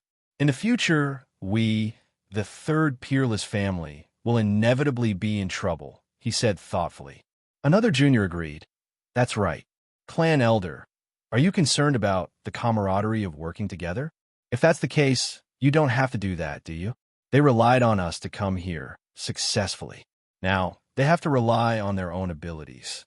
They can't blame anyone for dying in the hands of Clan Elder." His words were laughable. It seemed like only Suyu and the Star Lady had benefited from them. Could they have activated the heart of 8 desolation without Suyu and the Star Lady? It couldn't be, right? The red-clothed old woman's expression was indifferent. "Do I need you two juniors to teach me how to do things?" The two juniors were startled. The older one asked in surprise, "Clan Elder, why did you let them go?" After a moment of silence, the red-clothed old woman said in a serious voice, "I was afraid that I might not be able to deal with those two." There was a hint of fear in her expression. "It can't be. Clan Elder, you are a Pathmaster. Those two half-step Pathmasters could be annihilated by you with just a flick of your finger." The younger one exclaimed in surprise. The red-clothed old woman shook her head slightly. "You don't understand. Those two people were definitely not ordinary half-step Pathmasters." Only then did the two juniors reveal grave expressions. In the entire 7 unique civilizations, there was actually someone other than Xiaorukin who had the ability to fight against a Pathmaster. It was unbelievable. "Was it that man?" one of the juniors asked. The black sword in his hand was of an extraordinary grade. "No. However," the red-clothed old woman said, "it's just a doctrine artifact that has lost its owner. It can't unleash much power. I'm talking about that woman." She didn't see how powerful Suyu was. Instead, she saw some clues about the Star Lady. "She must be the Star Lady from the Lotus Sacred Star," the red-clothed old woman said. "A few years ago, I accidentally received a secret message. The current Star Lady seems to have the Void Star constitution. Once she unleashes it, she can instantly kill ordinary Pathmasters." "What?" The two juniors sucked in a breath of cold air. The Void Star Constitution was the Lotus Sacred Star's top-notch constitution. It had the nature-defying ability to temporarily raise one's cultivation. However, since ancient times, only the Lotus Sacred Star's creator, the Void Star Saint, had possessed such a constitution. The current Star Lady unexpectedly possessed such a dreadful constitution. It was no wonder that the red-clothed old woman didn't act rashly. Otherwise, if the opponent fought to the death, it was hard to say who would die. "Okay, let's quickly chase after that cat," the red-clothed old woman said in a deep voice as she looked at the footprints that were spreading into the distance. On the other side, the Star Lady rolled her eyes and looked at Suyu. She asked, "What are your plans?" Her words implied that she was going to part ways with Suyu. It seemed like she didn't want Suyu to join the fight for that cat. "I'm just looking around," Suyu said calmly. The Star Lady nodded and said, "Fine, I'll see you later." After cupping her fists slightly, the Star Lady stepped on the lotus and quickly chased after the cat's paw prints. Once she was far away, she turned her head to look at Suyu, who couldn't be seen anymore. She smiled and said, "I'm sorry, but the opportunity is right in front of us. One less strong competitor means one more hope." However, she didn't know that Suyu had little butterflies' shared vision and could locate the treasures. At the same time, there were instructions on how to avoid danger in the letter of the agile imperial concubine. To Suyu, all the treasures in this place were as easy as pie. Following Su, you would be a great fortune. Chapter 2248. In the distance, Suyu shrugged and used Xiao Dai's vision to scan the surroundings. Finally, he landed in the huge pit on the left. In his vision, there was a blue-level treasure. Concubine Pianxian's records are correct. In the pit on the left, there is the desolate soul stone of the great emperor. Suyu nodded slightly and headed in another direction. As he approached, he realized that the cave was extremely huge. Standing at the edge, he could not see the other side of the cave. The cave was lifeless, filled with evil energy and unknown skeletons. He leaped into the cave. Following the cave, he went deeper into the ground. At the same time, outside the Forest of Thousand Bones, Zhan Wushuang and the Fiery Lady arrived. They were unlucky and had been transported to the vicinity of the Forest of Thousand Bones. According to my senses, the divine throne of heaven and earth is in the north. "We need to hurry there," Zhan Wushuang said. "North?" The Fiery Lady looked across the Forest of Thousand Bones. "To save time, let's go through this forest." Zhan Wushuang frowned as he looked at the corpses hanging in the air in the forest. "That would be dangerous, wouldn't it?" The Fiery Lady walked into the Forest of Thousand Bones unhurriedly, as if she had not noticed the corpses. As soon as she entered the forest, the bone spikes changed as expected and shot toward the Fiery Lady. She sneered and sucked her fingers seductively. "Mere evil creatures dare to be presumptuous in front of me." She squatted down and touched the finger she sucked onto the ground. In an instant, boundless fire gushed out from the ground and burned all the bone spikes. The temperature of the flames was incredibly high, and the bone spikes that could pierce through even Dao Lords were instantly melted into white raindrops like snow in the face of the flames, falling to the ground in a drizzle. In the rainwater, white flesh worms filled with evil energy could be seen with the naked eye. They were the ones who controlled every single bone spike to kill anyone who tried to intrude. "You overestimate yourself." The Fiery Lady stepped forward and stomped the worms to death. Then, she continued forward. With every step she took, raging fire rose in front of her, melting all the bone spikes. Not to mention being attacked by the bone spikes. Wherever she passed, all the bone spikes would avoid her in advance for fear of being burned to death. Just like that, the Fiery Lady easily came to the other side of the forest. "Oh, 2 caves?" The Fiery Woman was slightly surprised. "What is the Heavenly Legacy guy doing?" She could see that the 2 caves were unusual. After thinking for a while, she smiled and said, "Since you're here, let's go and have a look." She chose the cave on the right. Unfortunately, the cave on the right happened to be the direction in which Star Maiden and the old woman in red were chasing the kitten. Speaking of Suyu, after an entire day's journey, they finally arrived at the deepest part of the cave. At the bottom of the cave, there was snow-white bone dust everywhere, reflecting a pale white light, illuminating the entire cave. A nameless tombstone stood in the center of the bottom. Suyu looked over and saw that there was no name or surname on the tombstone, but there was a line of words. "At the end of the sea, the sky is the shore. At the peak of the mountain, I am the peak." After savoring it carefully, Suyu could not help but laugh. If these words were the epitaph, it was enough to show the confidence of the owner of the tomb when he was alive. However, Such a person was buried at the bottom of a nameless cave. He seemed to be down and out and miserable, which was inconsistent with the epitaph. Suyu shook his head and looked at the southeast corner of the bottom. There was a small man-made door there, and the blue mass of air he had sensed was behind it. When he came to the door, he tried to break it open. However, the material of the door was shocking. It was made of the material of a doctrine artifact. Even a Pathmaster would find it difficult to break it open by force. Suyu used his upper-level heavenly dragon body and punched the door. Even a Pathmaster of the Family Master level would have to use some strength to break it, but he could only leave a shallow fist mark on the door. As long as the door was more than a foot thick, it would take Suyu at least 10 days to break it open. It was obviously not worth it to delay the heaven and earth divine throne for a Pathmaster level treasure. Just as Suyu was about to give up, a slight cracking sound came from behind him. He turned around and saw that it was the ownerless tombstone. A crack the width of a finger had appeared in the middle. A large amount of blood flowed out of the tombstone. In an instant, a small pool of blood formed on the ground. Gurgle! All of a sudden, a bubble appeared in the pool of blood. Then, more and more bubbles appeared, and the whole pool of blood seemed to be boiling. What was more shocking was that the blood in the pool of blood seemed to have come to life, adhering to the nearby bones and wrapping them into its body. Then, it formed a 2-foot-tall humanoid form.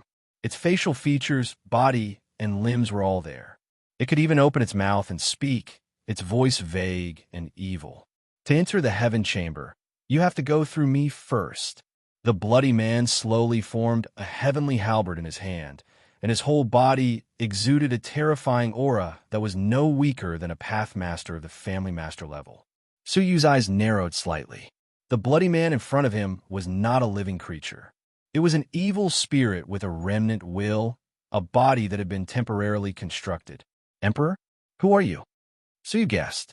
The Tiani Great Emperor. Suyu's pupils shrank slightly. The remnant will in front of him was the Tiani Great Emperor himself?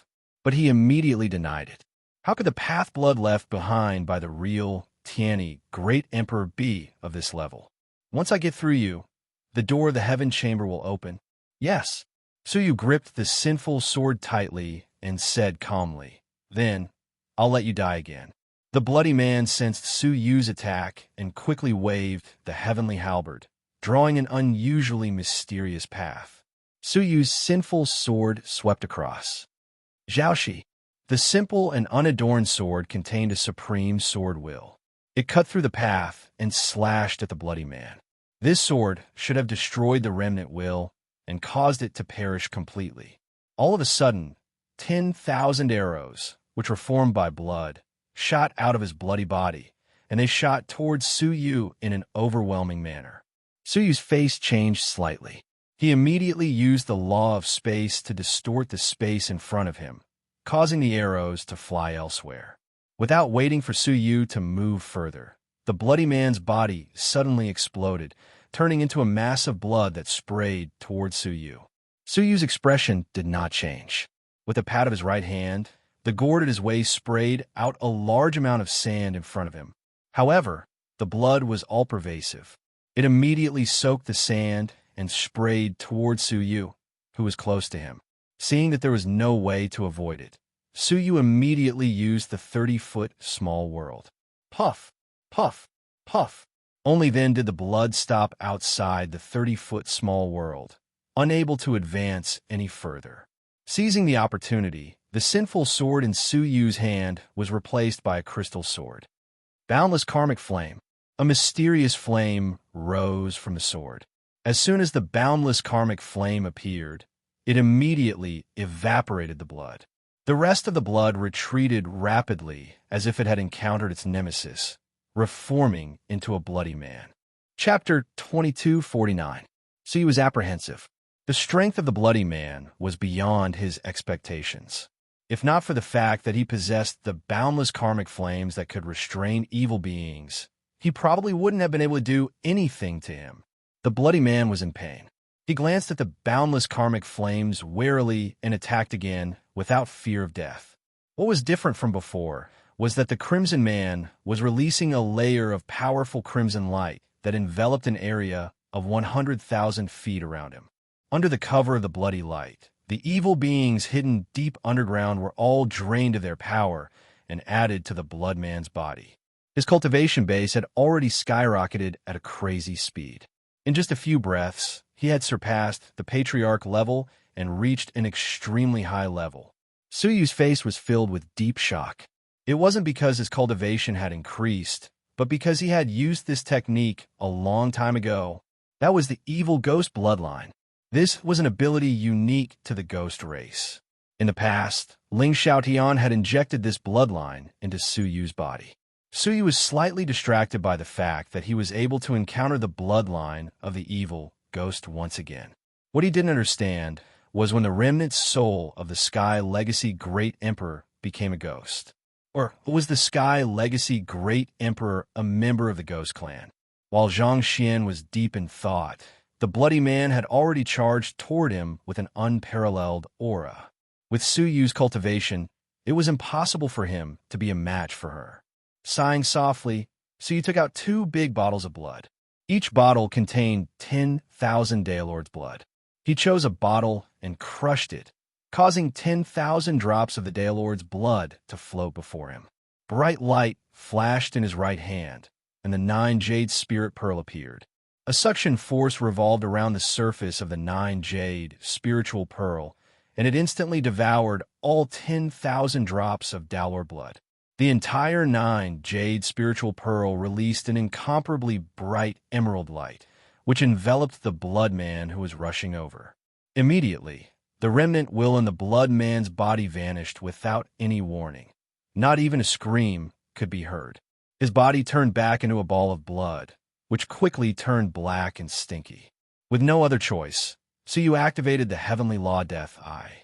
Although the strength of the bloody figure was formidable, its soul was merely a remnant consciousness. How could it resist the death energy of the Heaven Dao's Death Eye?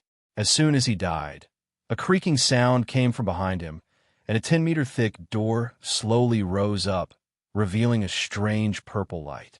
Inside the purple light was the heavenly chamber mentioned by the bloody man. Putting away the Heavenly Law Death Eye, Suyu entered the heavenly chamber. At that time, at the bottom of the deep pit on the right, the Star Lady and the red-robed old woman were fighting with a giant monster made of white bones. The 2 youths that the old woman in red had brought with her had already been decapitated. Only the 2 of them were left, struggling to hold on. The skeletal monster appeared suddenly, catching the 4 people who had just reached the bottom off guard. The 2 youths were killed on the spot by the sneak attack. By now, the Star Maiden and the old woman in red had reached their limits. This was especially so for the old woman in red. Her Tao Lord power had been completely exhausted, and her Tao artifact had been destroyed by the gigantic monster. Star Maiden, if you don't make a move now, what are you waiting for? The red-clothed old woman roared.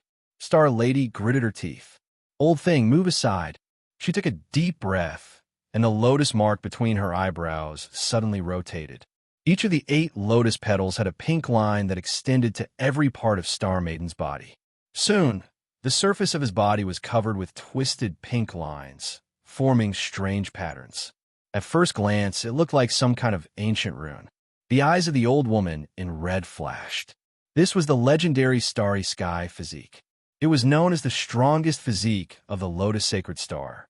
The Star Maiden slowly opened her eyes, and the pupils of her beautiful eyes were replaced by lotus flowers. You actually forced me to this point. Star Maiden stared at the huge skeleton, her eyes revealing a cold light, and she said coldly, "Fallen flowers without roots."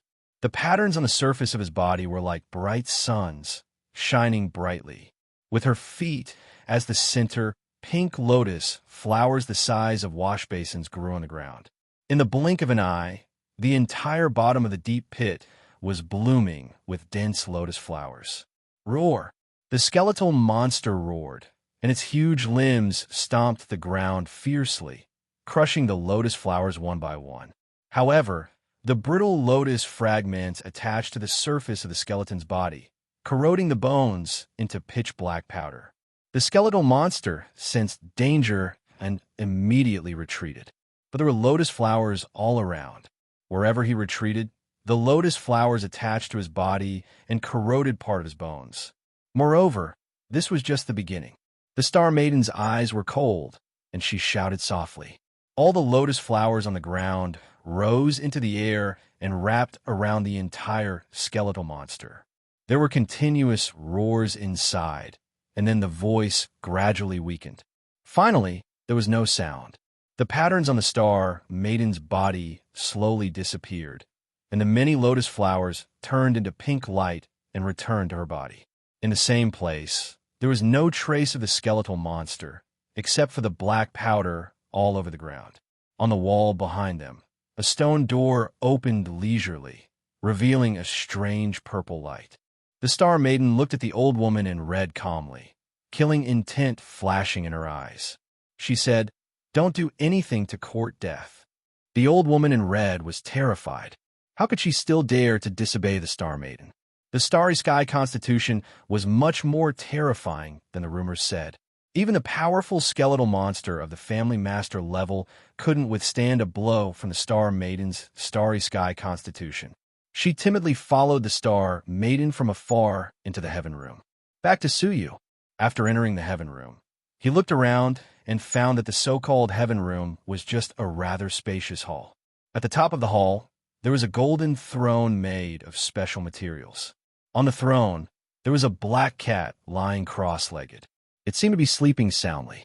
When it heard someone enter, it immediately raised its head vigilantly and looked toward the source of the sound with its eyes wide open.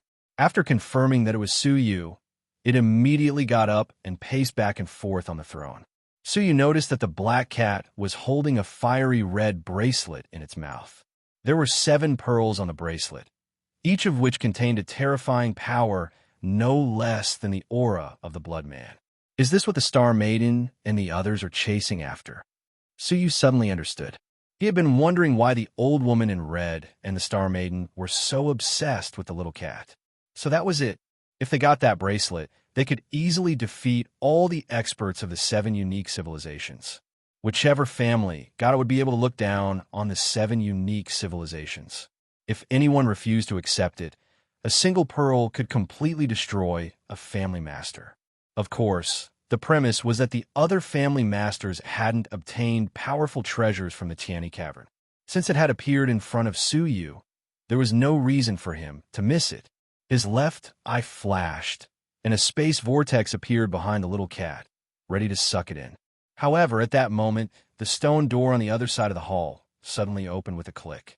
The Star Maiden and the old woman in red walked in. The hall was so spacious that the Star Maiden saw Suyu first, and she was slightly startled. When she saw that Suyu was trying to capture the little black cat, her face changed slightly. After a moment of hesitation, she decisively attacked the little black cat. Lotus chant. She stretched out her slender fingers and pointed at the cat. The little cat was blown away. Suyu's space vortex caught nothing. The Star Maiden took the opportunity to flash over and capture the little black cat. Suyu frowned slightly. Ever since the Star Maiden had revealed her identity as a spy on Suyu, there had been a faint rift between them. Now, to snatch the treasure in front of him, was she tearing off half of her mask? Chapter 2250. Since the Star Maiden had tried to snatch it, Suyu had no reason to be polite anymore. Freeze! His left eye flickered with the red space law as he activated the space freeze. The Star Maiden, who was speeding away, was frozen on the spot. She was like a fish that was suddenly frozen in ice, unable to move at all. Suyu took the opportunity to look at the little black cat. Because it had been frightened several times, the little black cat bit the bracelet in its mouth even more tightly, then quickly drilled into the crevice of the stone. Space Lotus. Suyu pointed at it from afar, and a lotus blossomed with the little black cat at its center, completely freezing it within. He then teleported to the front of the Space Lotus. Just as he was about to take out the little black cat, the Star Maiden's space freeze ended. She squatted down without hesitation and slapped the ground with her palms. In an instant, densely packed pink lotus flowers enveloped the Space Lotus. The Space Lotus disintegrated layer by layer, revealing the frozen little black cat. At the same time, the pink lotuses wrapped around the little black cat and flew in the direction of the Star Maiden. Suyu snorted coldly and raised his hand to strike with his sword. Wherever the sharp, sinful sword passed, the lotuses were all chopped into dust. The little black cat took the opportunity to leap out from a crevice. When the Star Maiden saw this, the lotus mark between her eyebrows flickered and a pink lotus appeared under her feet. It carried her and flew away at a speed far greater than a Pathmaster's. Suyu was not to be outdone. Space transfer. He stared at the stone closest to the little black cat, and the space around the stone and Suyu's body immediately exchanged positions. The next moment, Suyu appeared at the stone's position. The little black cat was caught off guard, and it bumped into Suyu's toes, causing it to tumble on the spot. Suyu grabbed him by the neck and successfully captured him. At the same time, his left hand moved like lightning, grabbing the bracelet in its mouth. The Star Maiden's expression changed slightly, and the lotus mark between her eyebrows shone brightly, releasing many red lines, which condensed into strange patterns on the surface of her body. Her eyes became empty and indifferent, and her whole body's aura became unfathomable. "Surushu, don't fight with me. You can't afford it." The Star Maiden's lotus eyes were fixed on Suyu, and numerous pink lotuses bloomed on the spot with her feet as the center. Not long after, the entire hall was filled with flowers, including the walls. Suyu successfully removed the bracelet and looked at the lotus flowers on the ground with slight fear. He could sense that the lotus was not weak at all. It was probably not inferior to the attack of the heavenly axiom's Eye of Death. After mulling it over for a moment, Suyu threw the bracelet at Star Maiden and said, "You win." The Star Maiden used her sleeve to wrap it up in the air. She only accepted it after ascertaining that she hadn't done anything wrong. She looked at Suyu coldly, feeling that something was amiss. Based on Suyu's character, how could he hand over such an important thing to someone else? Was there something wrong with it? She looked around. This place was guarded so tightly by the skeletal monster, there must be something good inside. Could it be that Suyu had set his sights on the treasures here? "Leave this place immediately." The Star Maiden interrupted Suyu's delusion. Suyu said coldly, "Star Lady, that's enough. Don't go overboard." The Star Maiden, however, didn't care about the camaraderie of having fought side by side with him. She said calmly, "In the world of martial arts, the weak are prey to the strong. I think that with your intelligence, you should understand." Her words were laced with a hint of threat. Suyu squinted his eyes and stared at the Star Maiden for a moment. Then, with a sullen look on his face, he left through the door he had come from. Perhaps it was because he was afraid of her that he deliberately avoided her.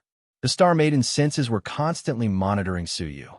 Only after ascertaining that he had left the Heaven Room did she relax slightly. A Heaven Ruler? He's nothing more than this. The Star Maiden shook her head, looking at him with contempt. If Suyu had fought back with all his might, she might have thought more highly of him. However, just a slight scare had caused him to hesitate and not dare to fight back. She didn't want to be associated with such a person.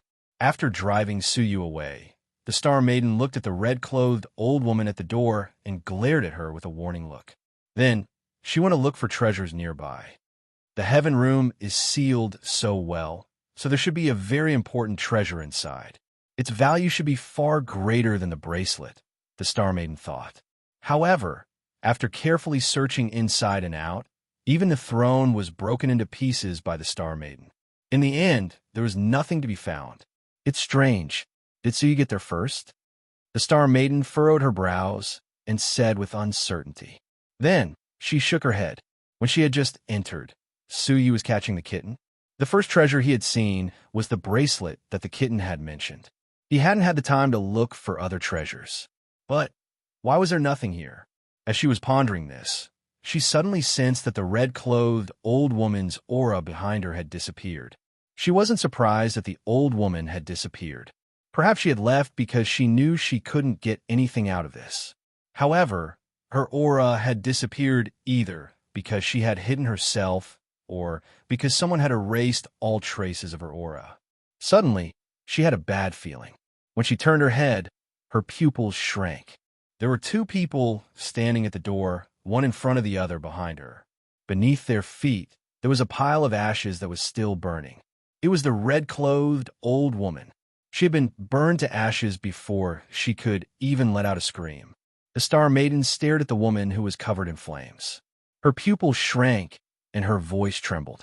One of the four demons of the Starfire civilization, the Purple Flame demonic woman. Because of her surprise and shock, her words seemed incoherent, and she was stuttering. The fiery woman was slightly surprised. "Oh, someone knows me? What a coincidence!"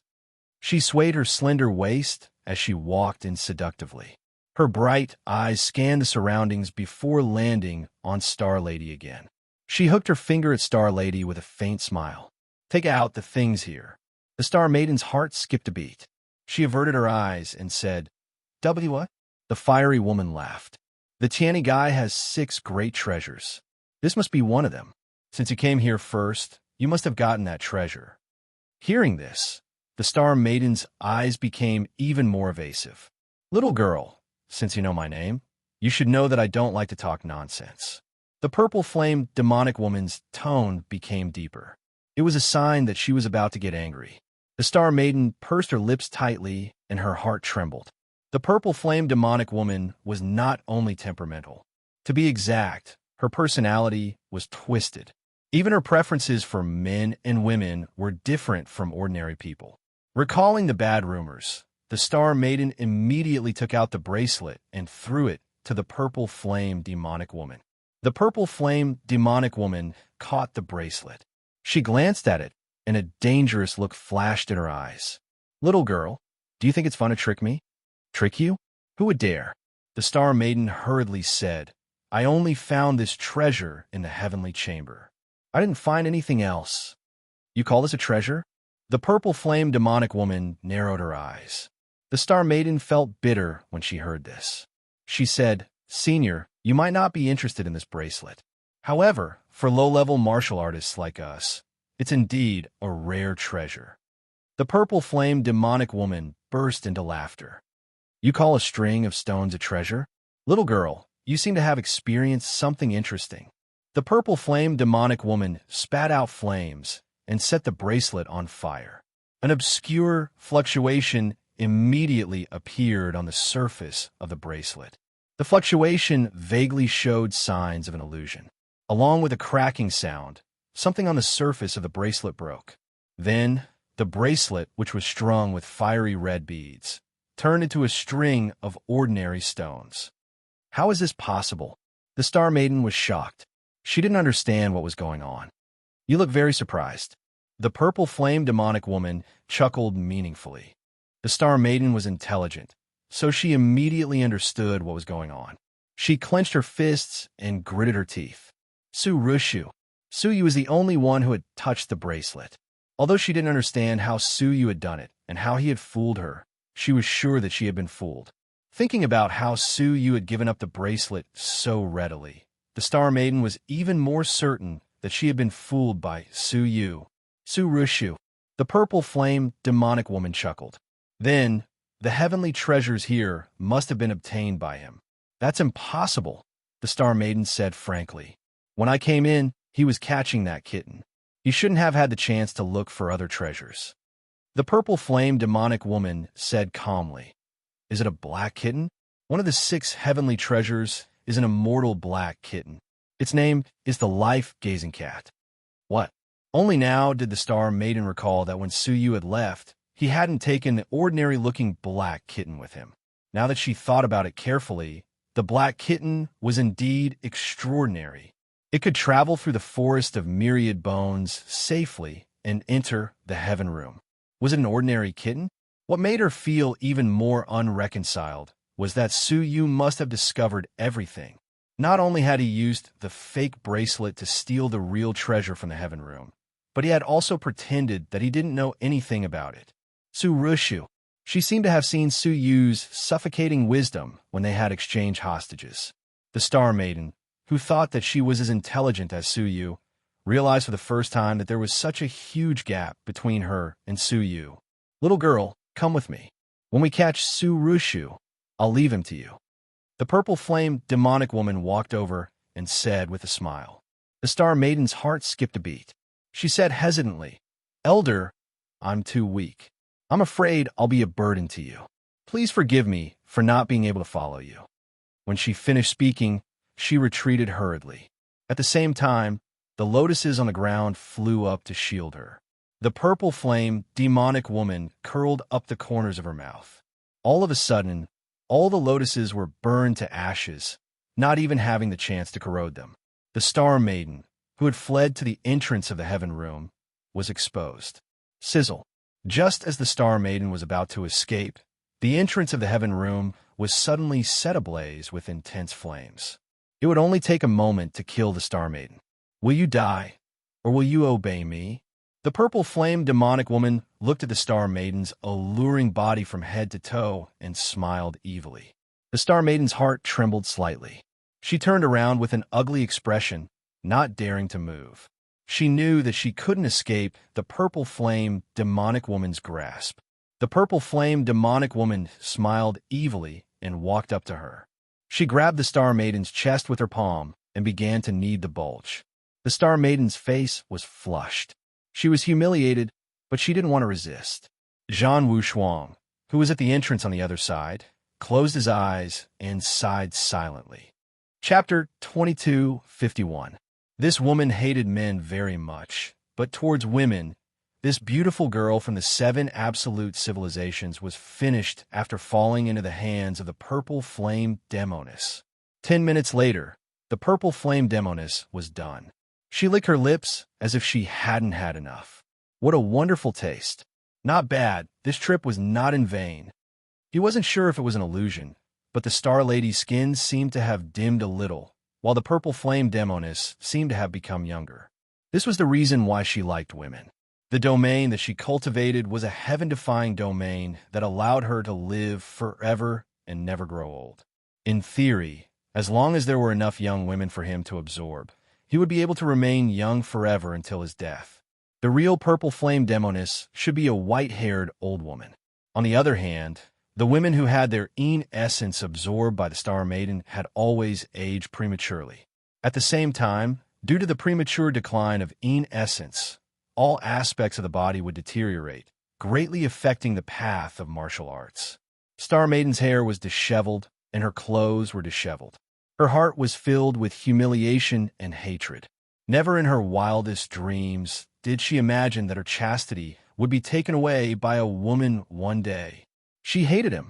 However, she did not dare to hate the purple flame demonic woman. She could only hate Suyu. Yes, he hated Suyu. If he didn't lie to me, I wouldn't have wasted my time searching for the treasure here and ended up being captured by the purple flame demoness. The hardest thing to hate is oneself. Once their interests were harmed and they were angry, they would subconsciously vent their anger on others. Moreover, he was the kind of person who would vent his anger on safety.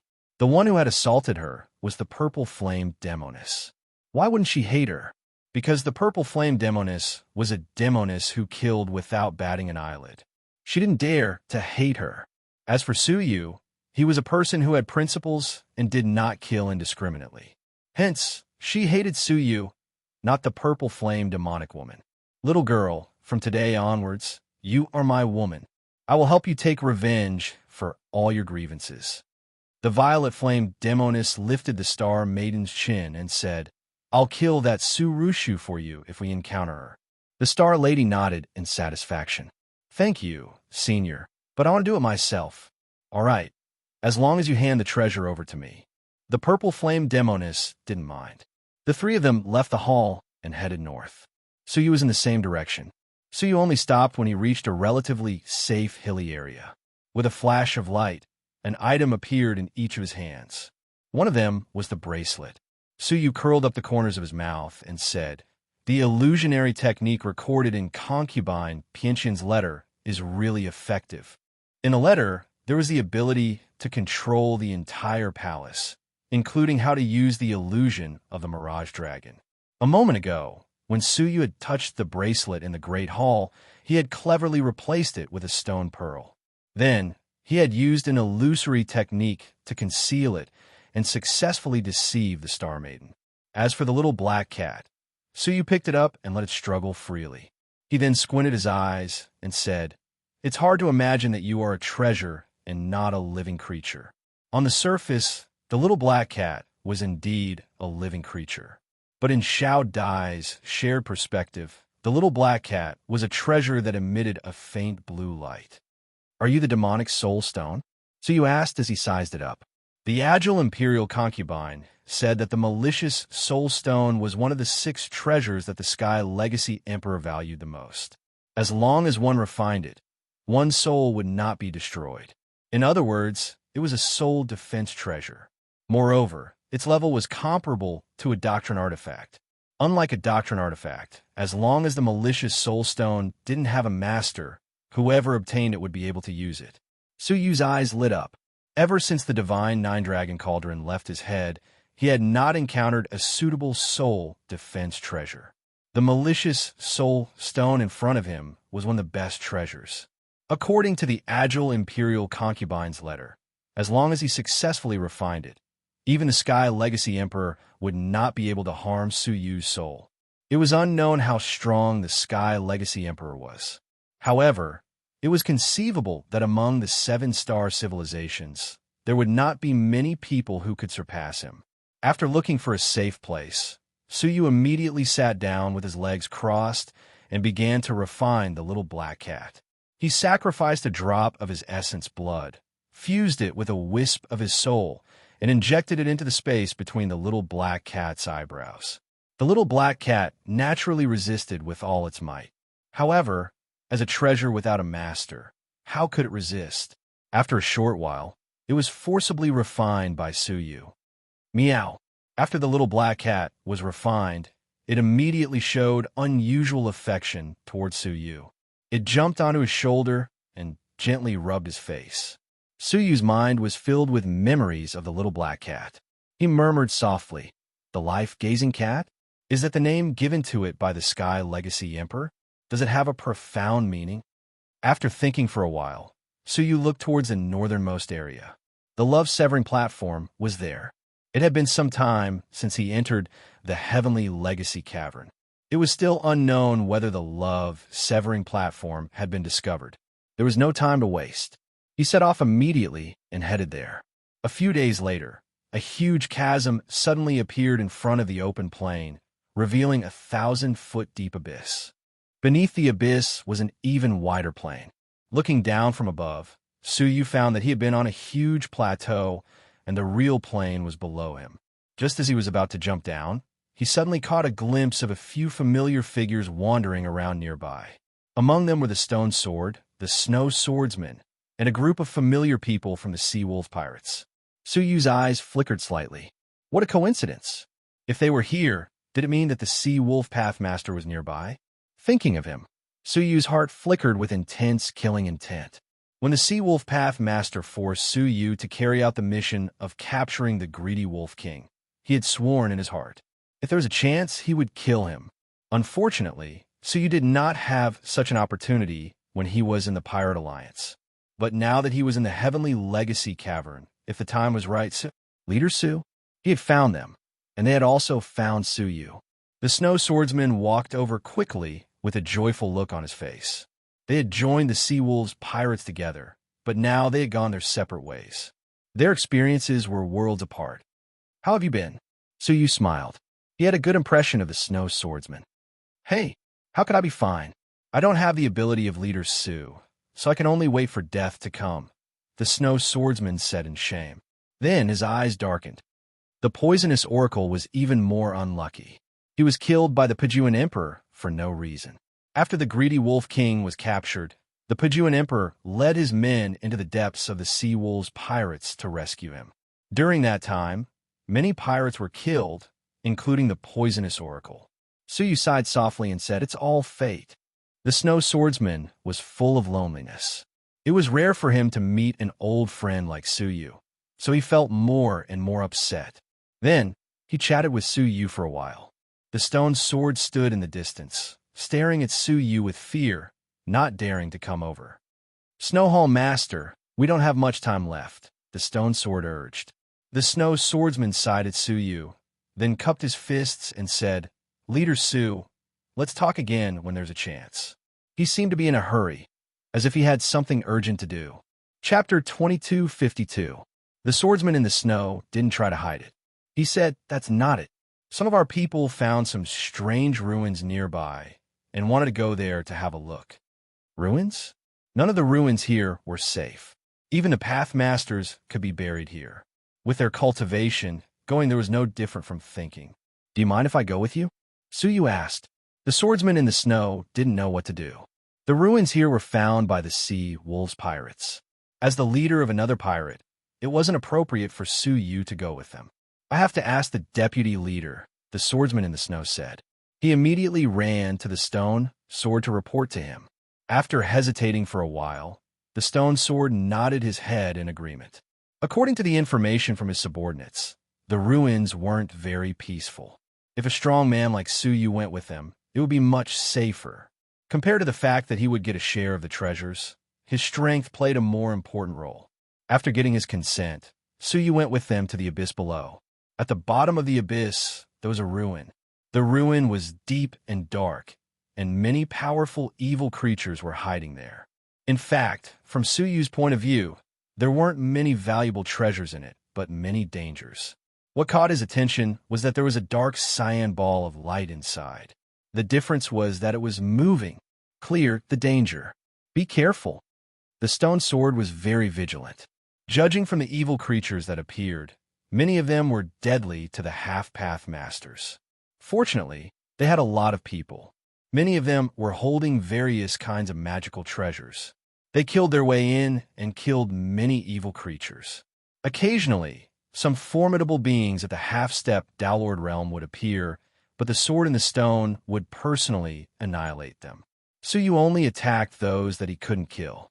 Several times, the evil creatures that almost destroyed the stone sword were killed by Suyu easily. This made the stone sword feel lucky that he had made the right decision. Without Suyu's help, they would all have died here.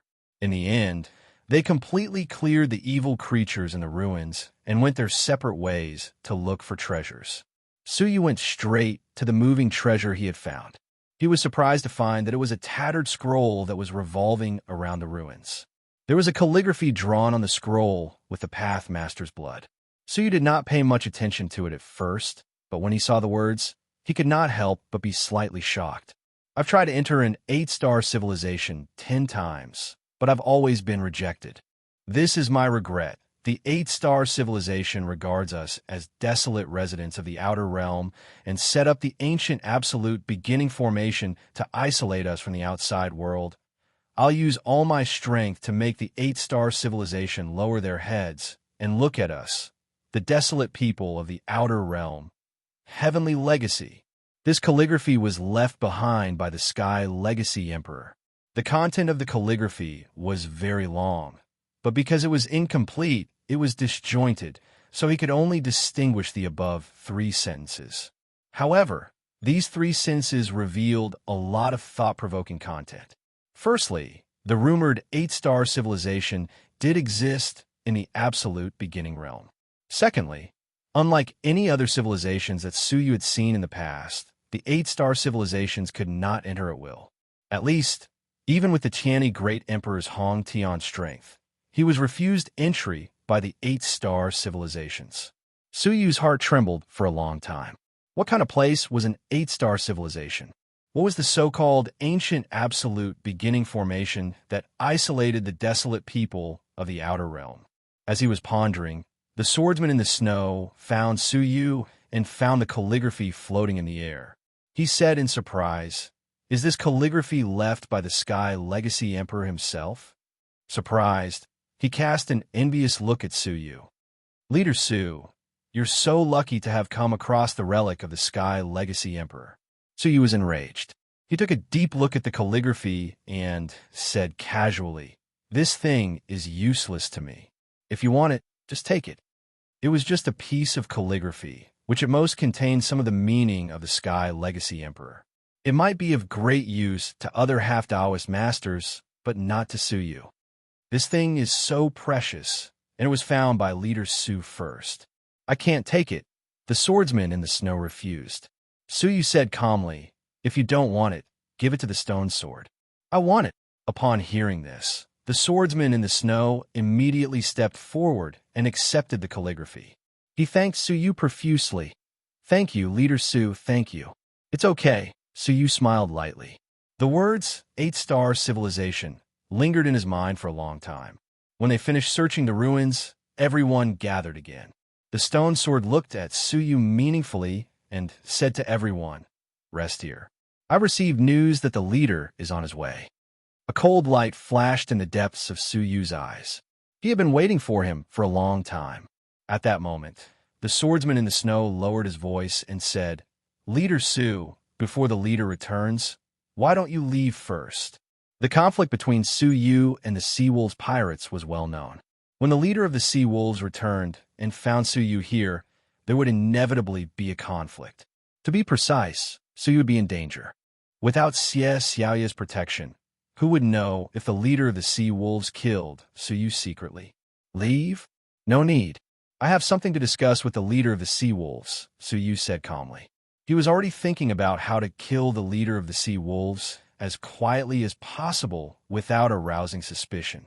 The best way was to lure him to a remote place and kill him alone. Having made up his mind, Suyu waited silently. Half a day later, the aura of the leader of the Sea Wolves appeared. "Welcome, leader."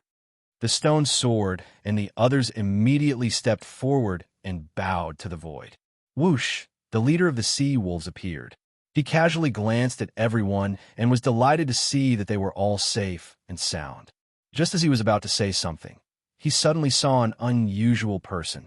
While everyone else was bowing, another person was standing straight and looking at him coldly.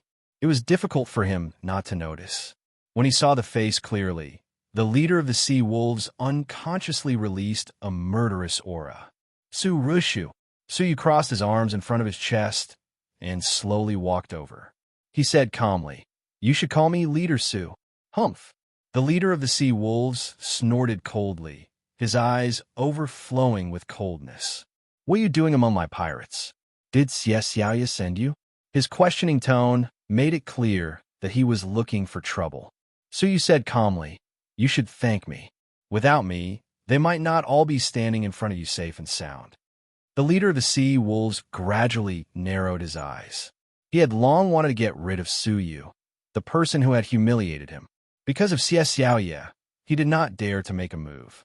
Now that he was in the Heavenly Legacy Cave, he still dared to come to his pirates alone.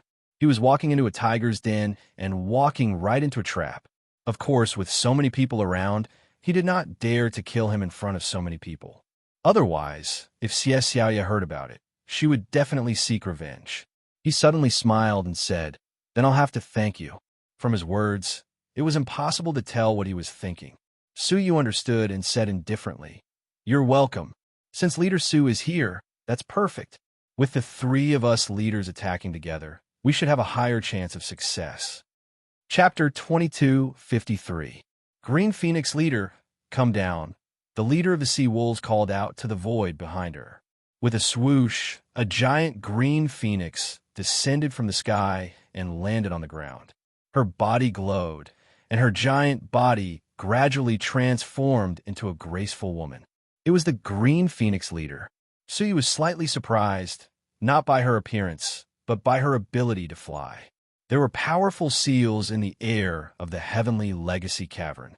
The higher the altitude, the stronger the seals, making it impossible for people to fly.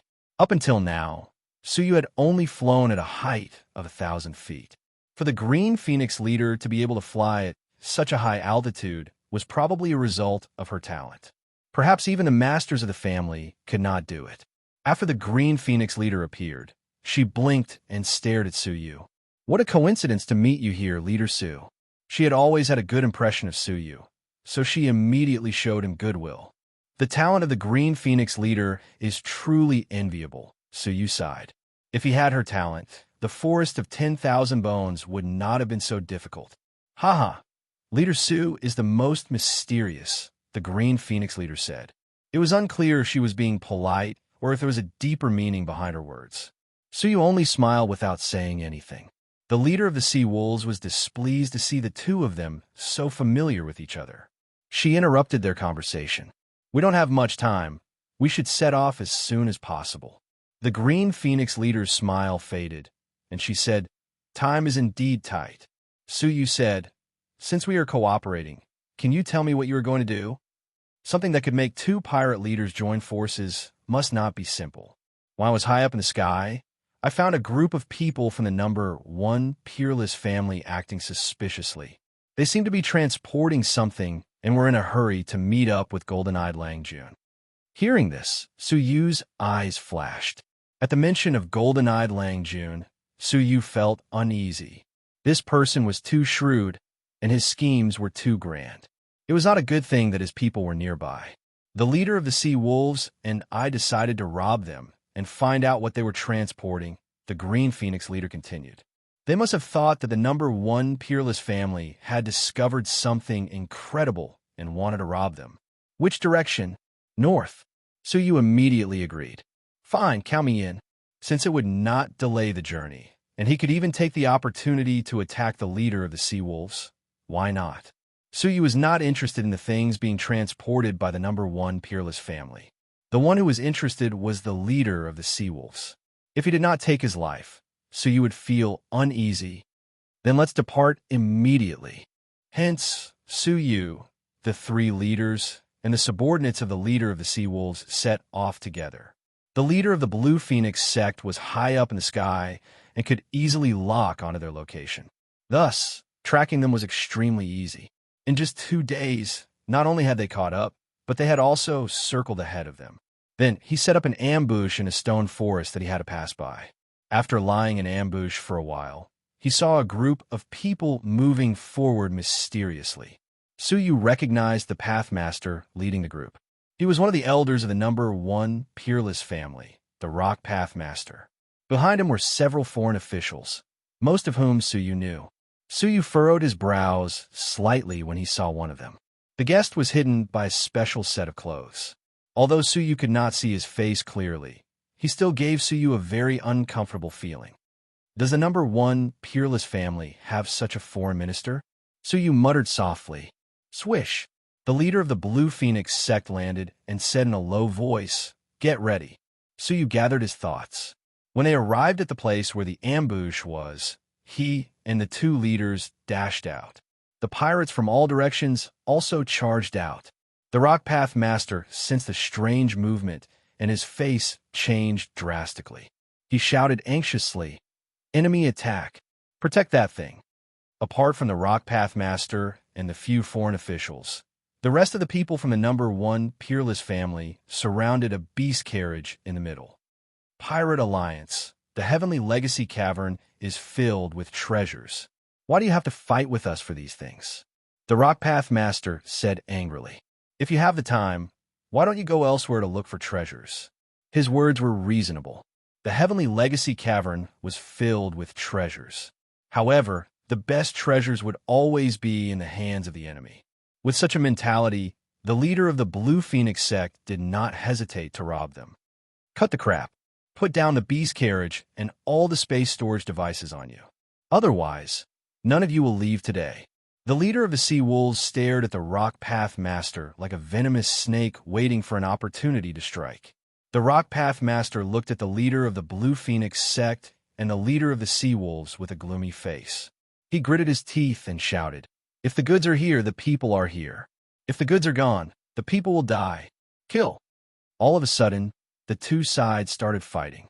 The Rock Path Master faced the 2 pirate leaders alone, while the foreign ministers under his command fought with the pirates. The battle immediately reached its climax and was exceptionally intense. In the battle between the Pathmasters, the leader of the Blue Phoenix sect and the leader of the Sea Wolves had the upper hand. However, in the battle between the subordinates, the foreign ministers had a one-sided advantage.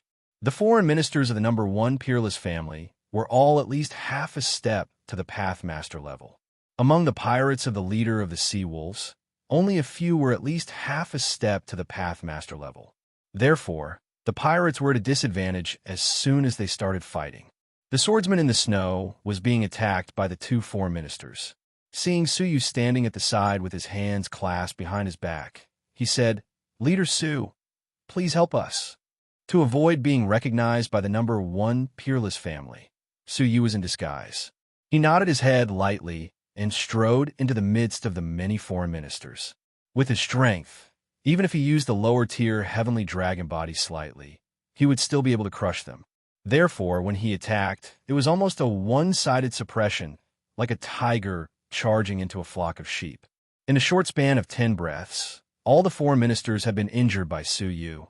Only one foreign minister, Suyu's heavenly dragon body, was able to withstand the attack. That foreign minister was the one who made Suyu feel very uncomfortable. Interesting. Suyu looked at him calmly. How could an ordinary foreign minister withstand the attack of a lower-tier heavenly dragon body? Even an ordinary pathmaster might not be able to withstand it. Thinking about how even a powerful person like the Star Lady was willing to work for the golden-eyed Langjun, Suyu felt that the foreign minister before him was not as simple as he seemed on the surface. "Which group of pirates are you from?" The foreign minister was also surprised by Suyu's strength. It was obvious that the pirate leader had not used his full strength. Even so, he was extraordinarily powerful. "I'll tell you when you're down," Suyu said calmly. As he took a step forward, the dragon scales on his body turned into a pure and holy golden color. It was the upper-tier heavenly dragon body. Even the Pathmaster, who was at the level of a family master, could not withstand it, let alone this foreign minister. "Retreat." However, right at that moment, the Rock Pathmaster, who was gradually losing his strength, clenched his teeth and announced a retreat.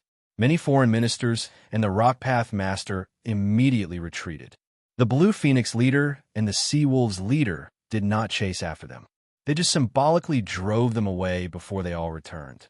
The purpose of their trip was to plunder, not to kill people for no reason. The Blue Phoenix leader and the Sea Wolves leader surrounded the beast carriage, their eyes filled with greed. On the contrary, Suyu's eyes flickered slightly as he slowly retreated.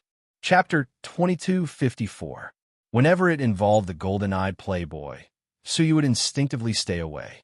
Just as Suyu had retreated to a safe place, the beast carriage suddenly exploded from the inside out.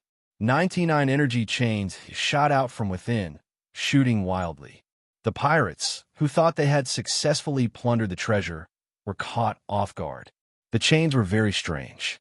Even the slightest contact would cause them to stick to them, entangling their souls tightly, unable to break free.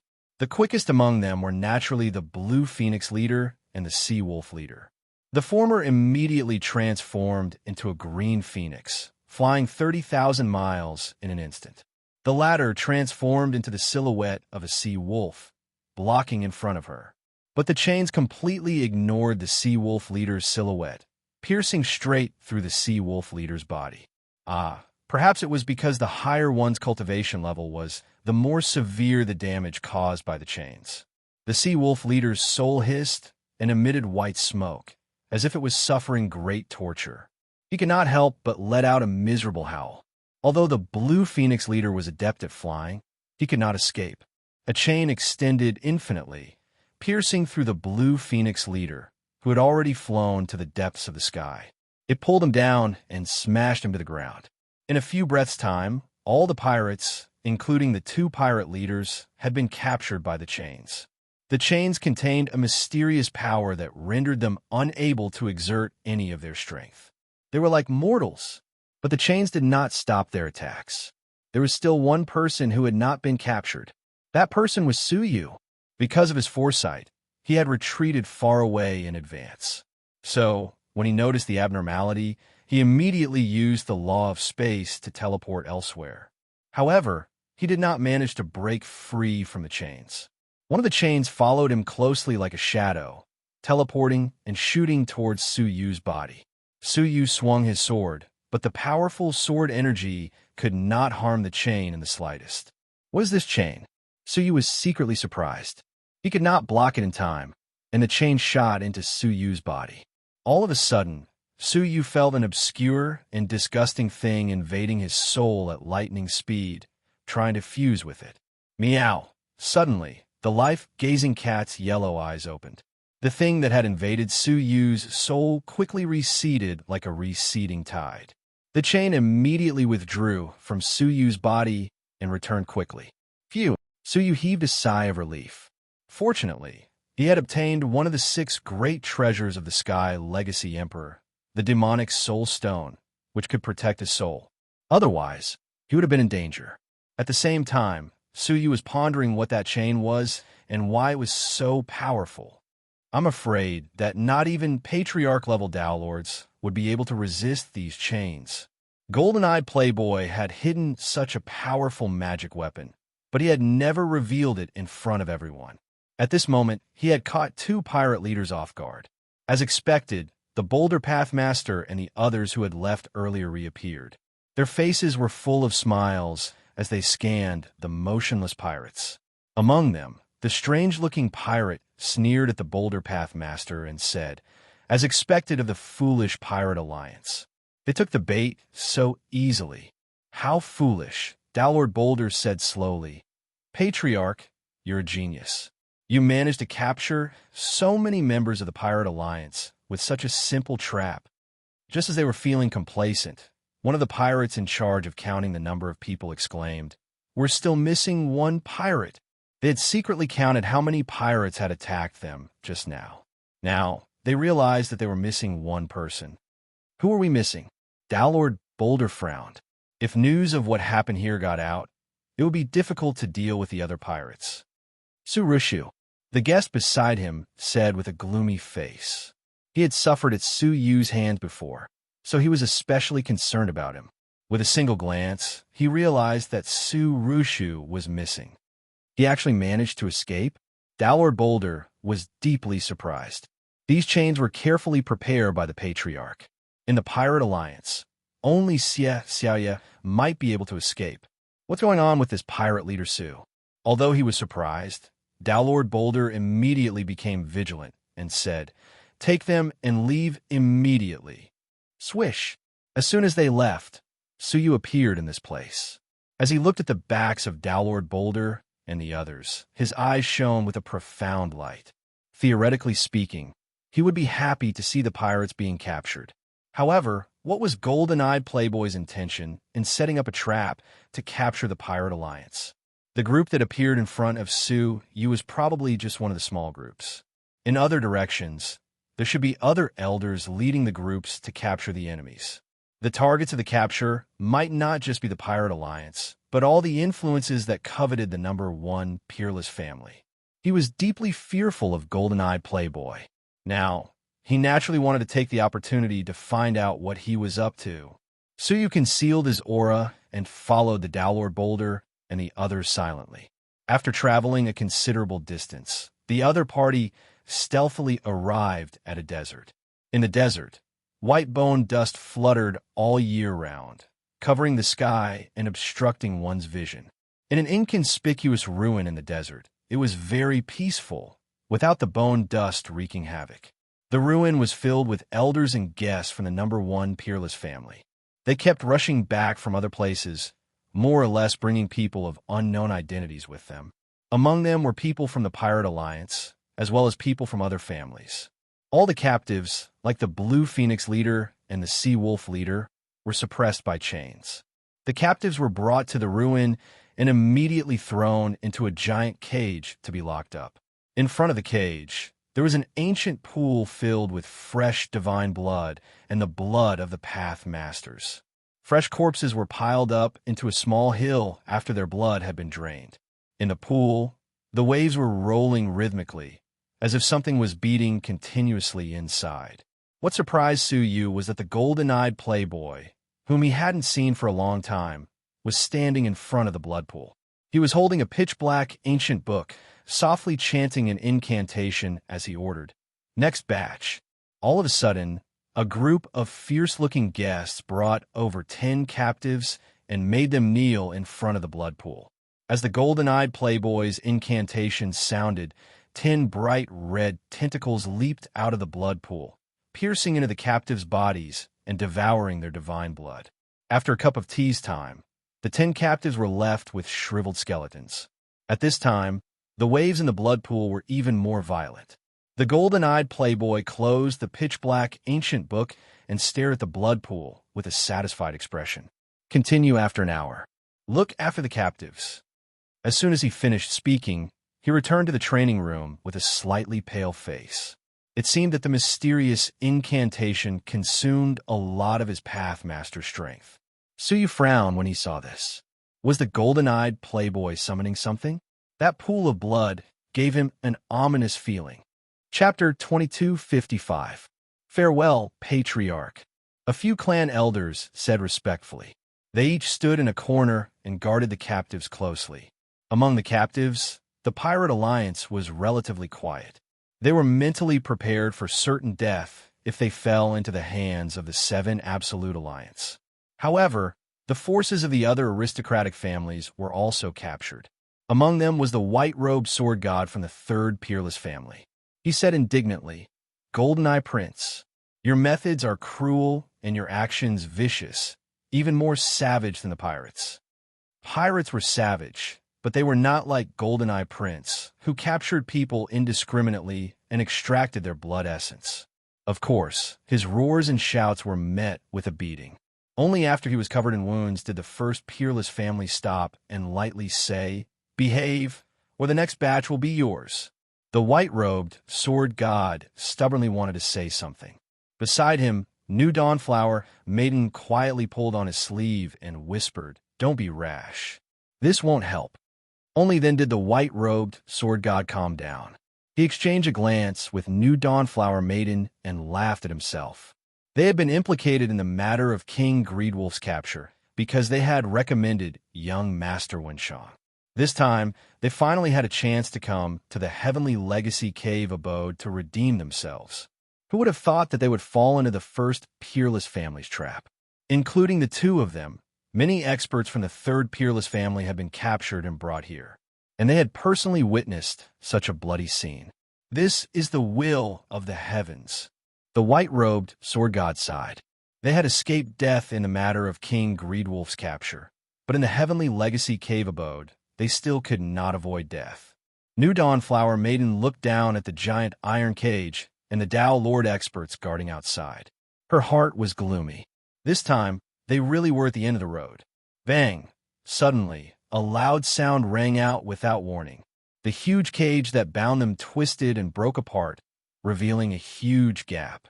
A man wearing a conical bamboo hat and holding a pitch-black longsword slashed through the huge cage. New Dawnflower Maiden was startled. This cage had been strengthened by the seals of several Tao Lords. Unless it was a Patriarch-level Tao Lord, ordinary Tao Lords could not do anything to the cage. This was also why they had been powerless to resist. However, the person in front of him had easily destroyed the cage. However, after a short moment of astonishment, she and the other trapped people immediately reacted and rushed out of the gap. The elders who were guarding outside the cage immediately reacted. They roared and rushed over to stop everyone from escaping. However, when Suyu swept his sword over them, he used his extraordinary swordsmanship to intimidate them so much that they dared not approach him. Soon, the captured snow swordsman and the other pirates also escaped. He hurriedly said, "The leader of the Sea Wolves and the leader of the Blue Phoenix are locked in another cage," Suyu said calmly. "You take the people and escape first. Leave the matter of rescuing the two leaders to me." "Leader Su, be careful," the bladesman in the snow said.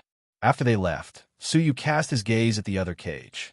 The cage was sealed from the outside to the inside, so even though there was a huge commotion outside, the people inside had no idea what was going on.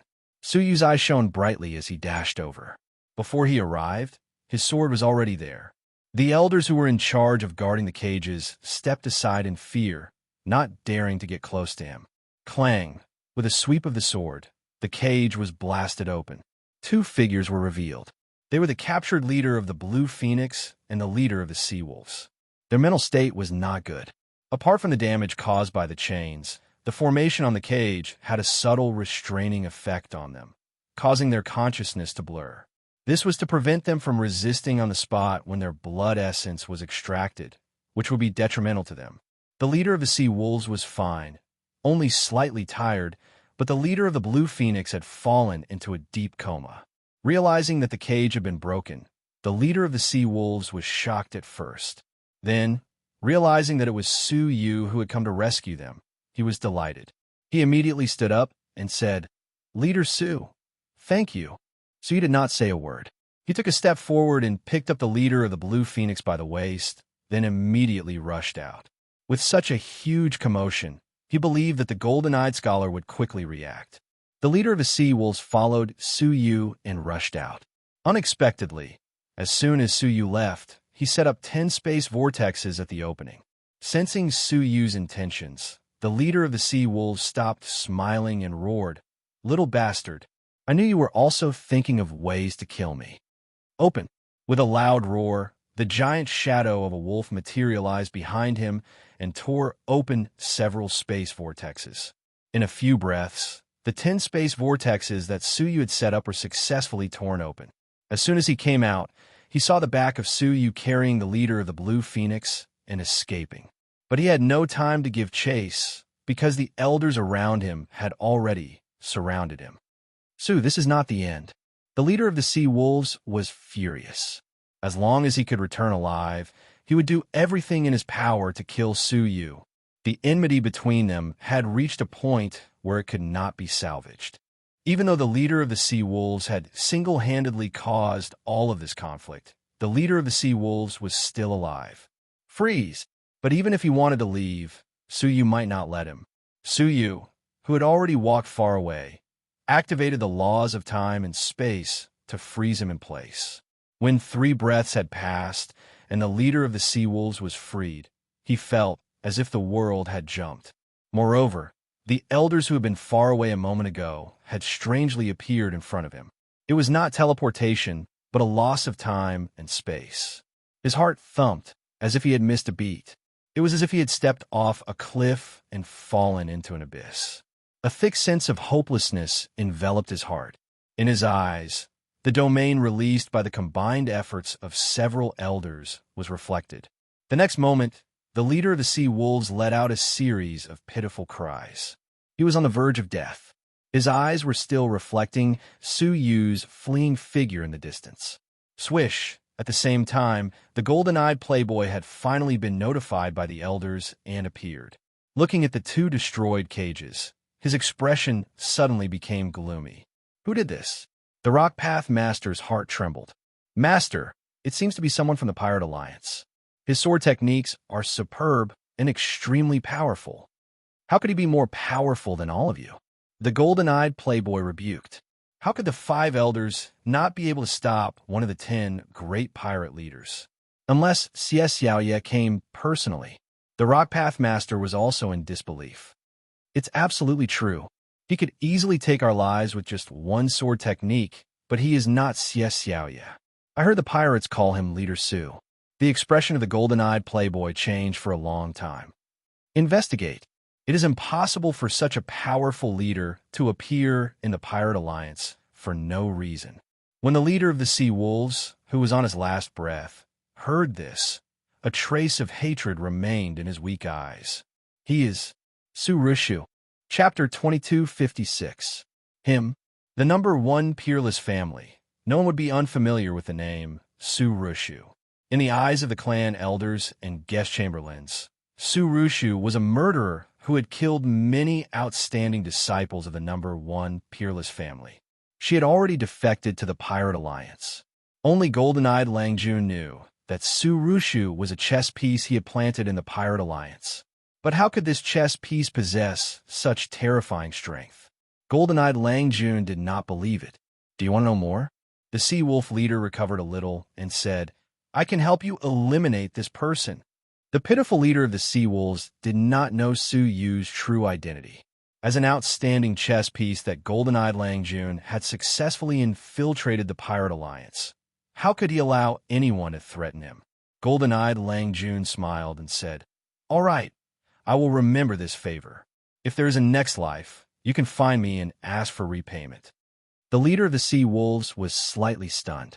Before he could understand what was happening, he was kicked into the blood pool by the golden-eyed Lang Jun. Immediately, hundreds of tentacles extended from the blood pool. In the blink of an eye, the sea wolf leader was sucked clean. Not even a speck was left.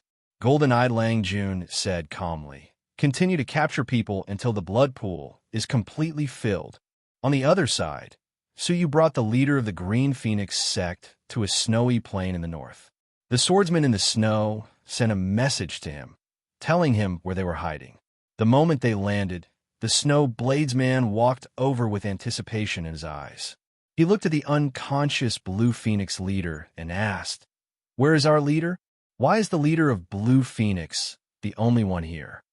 The pirates of the sea wolf pirates gathered around Zhang Xian worriedly. "I'm sorry, the enemies were too many and too strong. I only managed to save the Blue Phoenix leader in time. The leader of the sea wolves has already met with misfortune." Hearing this bad news, the many pirates of the sea wolves pirates immediately felt sad and uneasy. The Pirate Alliance was a place where all sorts of villains gathered. They only believed in the law of the jungle. It was almost foreseeable what would happen to this group of pirates after losing their pirate leader. He would definitely be eaten by someone without leaving any bones behind. The bladesman in the snow was also at a loss for a long time. He sighed to himself. Fate really made a fool out of people. He had come all the way here to seek refuge with Dowlord Sea Wolf. But who would have thought that he would die tragically in such a short time? Where is he now? Suddenly, the snow swordsman looked at Suyu, who was in front of him, and had an idea. He said, "Leader Su, are you short of people?" Of course it was lacking.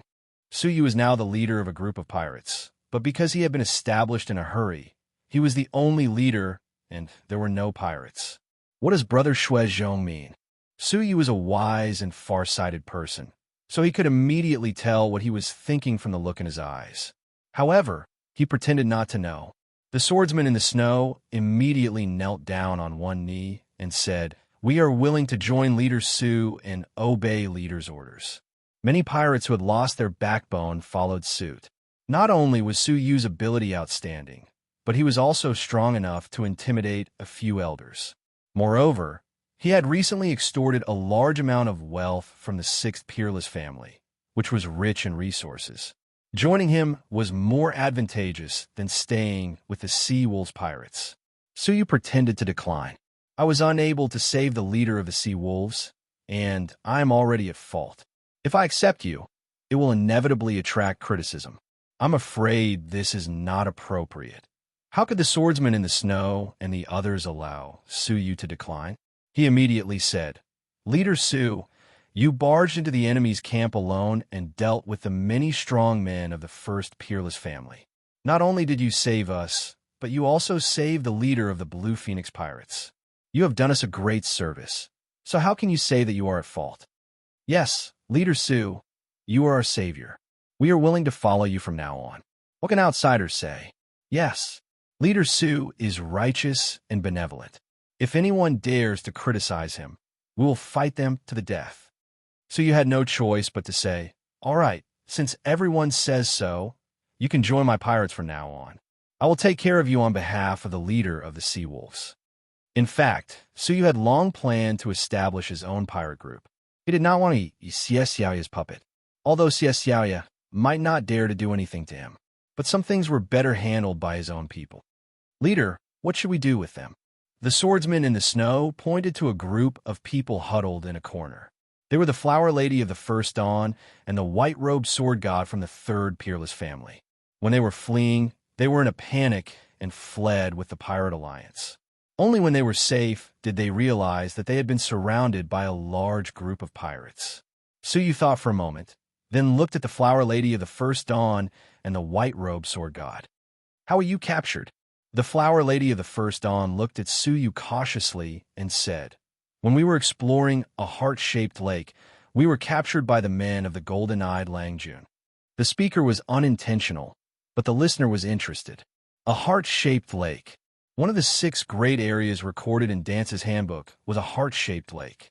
One of the 6 great treasures of the great Emperor of Tianyi was buried there. "What did you find?" Suyu asked. The Flower Lady of the First Dawn said bitterly, "When we arrived, the number 1 peerless family had already searched the place." Suyu was disappointed. It seemed like the golden-eyed Lang Jun had already obtained what was inside. Otherwise, he would still be searching there, not setting up a blood pool here. Su Yu's heart skipped a beat when he heard the blood pool. Could it be that the blood pool was one of the 6 great treasures that the golden-eyed Lang Jun had obtained? According to Dance's handbook, it was a great treasure called eternal life, which could bring people back to life. Who does the golden-eyed Lang Jun want to revive? Su Yu murmured softly. However, if that was the case, there was no need to go to the place where the treasures were buried in the central region. They could go straight north to the area of the Broken Love platform. Looking at the Flower Lady of the First Dawn and the others, Su Yu said, "Let's go." The swordsman in the snow froze for a moment, then said, "We're letting them go just like that." According to the pirates' way of doing things, the women had to be kept alive, and the men had to be searched. If they were more ruthless, they would all be killed. Letting them go just like that was not the style of the pirates. A meaningless massacre will only invite the other great families to join forces to suppress us. The gains do not make up for the losses, Su Yu said calmly. Although he had formed a pirate group, he did not want to form a group of pirates that committed all sorts of evil deeds. The Flower Lady of the First Dawn and the others were extremely grateful, and they all bowed to Su Yu. "We will remember this kindness, and we will definitely repay it in the future." Su Yu had never hoped that the Flower Lady of the First Dawn would really repay him one day. He waved his hand and led the group of people to the northernmost area. Not long after he left, the Green Phoenix leader, who had traveled with him, finally regained consciousness. She rubbed the space between her brows and looked around in confusion. She murmured, "Am I saved?" "It was Leader Su who saved you," a female pirate who had been taking care of her said with a smile. Next, she told the Green Phoenix leader everything that had happened. After hearing it, the Green Phoenix leader was extremely grateful. Without Su Yu, she would have died without a doubt. "By the way, where are we going now?" "The northernmost area." The leader said so. "What?" The Green Phoenix leader struggled to stand up and said, "Quick, help me to see Leader Su. We cannot go to the northernmost area." She seemed to know something. Chapter 22:57. Her father really knelt on the ground like a horse and carried the statue around the fountain. The statue kept its promise, and with a swipe of its finger, a crack appeared in front of the army destroyer monarch. Emperor Defeating Army didn't stop for even a moment. He wanted nothing more than to disappear from this world. He leaped into the crack with extreme discomfort. "Who's next?" the stone statue teased. Many Dao masters hesitated when they heard that. "I'll do it." On the Pirate Alliance's side, the leader of the Sea Wolves stepped forward after a fierce internal struggle. He had no choice but to risk it. Among the top 10 pirates, he was currently in the worst situation. Not only did he suffer a great loss of strength, but his reputation had also been ruined recently, and he had become the laughing stock of all the pirates. He urgently needed to make a comeback and change himself. The Heavenly Legacy Cave abode was his only chance. Moreover, the most embarrassing request had already been used on the Army Destroyer Emperor, right? He didn't have to feel embarrassed to receive such a request. "You right?" The statue sized him up and said, "Just now, when you were chasing me, who shot me with an arrow? Help me lick my wound clean, and I'll be happy." The leader of the Sea Wolves heaved a sigh of relief. Although it was still very humiliating, it was still better than Emperor Defeating Armies being ridden like a horse, right? He sternly asked, "Excuse me, where is your wound?" The statue turned around and aimed its butt at the leader of the Sea Wolves. "There, it's up there." With one look, the Sea Wolf leader's face turned green. It was actually a ***. At this moment, he hated the archer to the bone.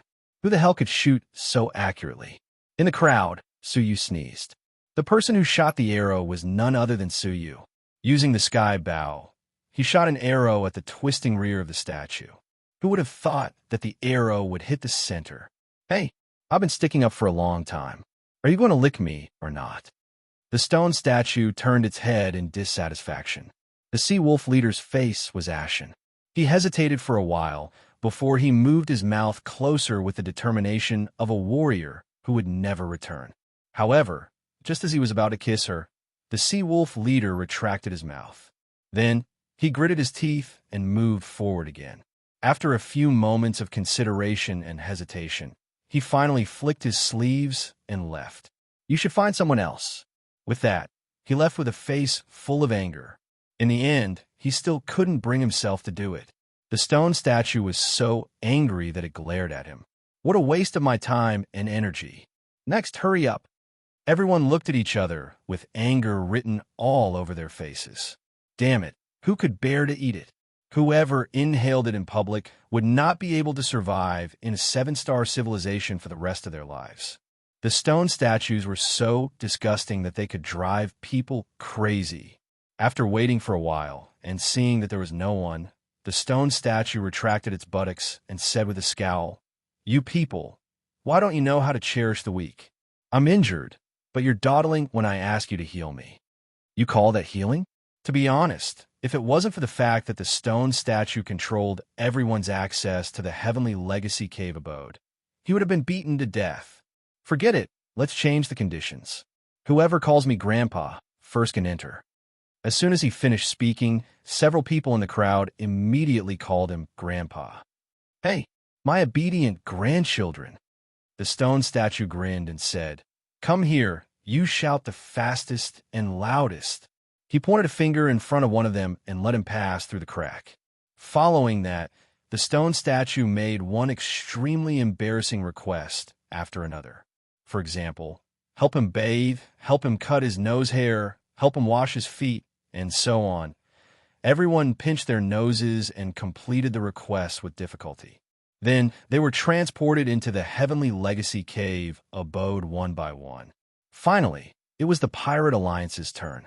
The stone statue sneered and looked at Xiaoya, who had chased him, and said, "Take off your clothes, and I'll let you pass." Xiaoya had already expected that the stone statue would not let her off easily. As expected, asking her to take off her clothes in public was something she could never do. She would not give up her dignity for wealth. "Dream on," Xiaoya snorted and stood at the side with a cold expression. "You don't agree? Fine. None of you will be able to enter," the stone statue shouted fearlessly. The expressions of the Blue Phoenix leader and the others changed slightly. They were actually implicated. Xiaoya frowned and said with anger, "Don't go too far." The stone statue crossed his legs unconcernedly and said calmly, "I've changed my mind now. I need all of you to take off your clothes before I can let you in together." The male leader was fine, but what was so strange about a man revealing his body? The women inside were in a difficult position, such as Xiaoya and the Blue Phoenix, as well as some of the female deputy leaders. Almost everyone had taken off their clothes. Only the female pirate bit her lips, not daring to take off her clothes. Suyu was also not taking off his clothes. "Why aren't you taking off your clothes?" As the stone statue scanned the crowd, it unexpectedly found a man who was also not taking off his clothes. "Young man, you're the only one left," the stone statue said calmly. Suyu smiled. "If you've had enough fun, then stop wasting everyone's time." Hearing this, the stone statue relaxed its shoulders and smiled. "Young man, you don't seem to understand the situation." Suyu did not say a word as he slowly walked toward the stone statue. The stone statue's eyelids twitched slightly. "Young man, if I die, no one can enter the Heavenly Legacy Cave abode." Suyu smiled disapprovingly, revealing his murderous intent. The stone statue said hurriedly, "Are you joking? I control the key to the Heavenly Legacy Cave abode. You can't do anything to me." But Suyu's eyes were as sharp as arrows, penetrating the stone statue's heart. "Control? Who said that?" Suyu's eyes were filled with a cold light. "The Heavenly Legacy Great Emperor wanted you to open the seal when someone came, not to tolerate you playing tricks on others." A trace of panic flashed through the stone statue's eyes, and it stuttered, "Who are you?" The Heavenly Legacy Great Emperor had arranged for him to welcome the people who came to the cave abode. But only he, the Heavenly Legacy Great Emperor, and a few of his enemies' trusted aides knew about this. How did the silver-haired human before him know? "Who I am is not important. What's important is that you let us in immediately," Suyu said calmly. The stone statue stared at Suyu deeply. After a moment of uncertainty, it said in a low voice, unfortunately, the heavenly legacy great emperor has already fallen. His orders are no longer effective. There was naturally a reason why he dared to be so insolent. The heavenly legacy great emperor was no longer in the mortal world, and that was one of the reasons. He stared at Suyu, his face full of mockery. All of you can enter the heavenly legacy cave abode unconditionally. Only this human, unless you lick my body clean, you can stay outside. The stone statue was furious that Suyu had exposed him. The rest of the pirates were overjoyed. One by one, they entered through the crack that had appeared in front of them. Before Xiaoxiao left, she exhorted, "It's fine if you can't enter. We still have so many people here. We don't need you. Don't make things difficult for yourself." Whoosh! Seeing that everyone had left and only Suyu was left, the stone statue said sarcastically, "There's no one here now. You can lick my body all you want." Unexpectedly, Suyu was not angry. Instead, he looked relaxed. Clenching his fists together, he said to himself, "It's finally quiet. I can attack without any qualms." Chapter 2258. "It looks like we're not fated with this place," the Blue Phoenix leader said dejectedly. The cold air in this place was still fresh in her memory. Xiaoxiao shook her head lightly. "Not necessarily." "Oh," the leader of the Blue Phoenix sect asked in surprise. "Why do you say that?" With how terrifying the Forbidden Death Zone was, could it be that there was someone who could force their way through it? Xiaoyan has an artifact inherited from the Sky Legacy Emperor. Once activated, it can open up a passage in the Forbidden Death Zone, said Xiaoxiao. The Blue Phoenix leader frowned slightly. Is Xia Ian that muddle-headed? After opening the passage, wouldn't it benefit others? That Dharma treasure is too powerful. Xia Yan alone can't activate it. Someone needs to activate it together. Xia Xiaoya's eyes flashed. How powerful was Xia Yan?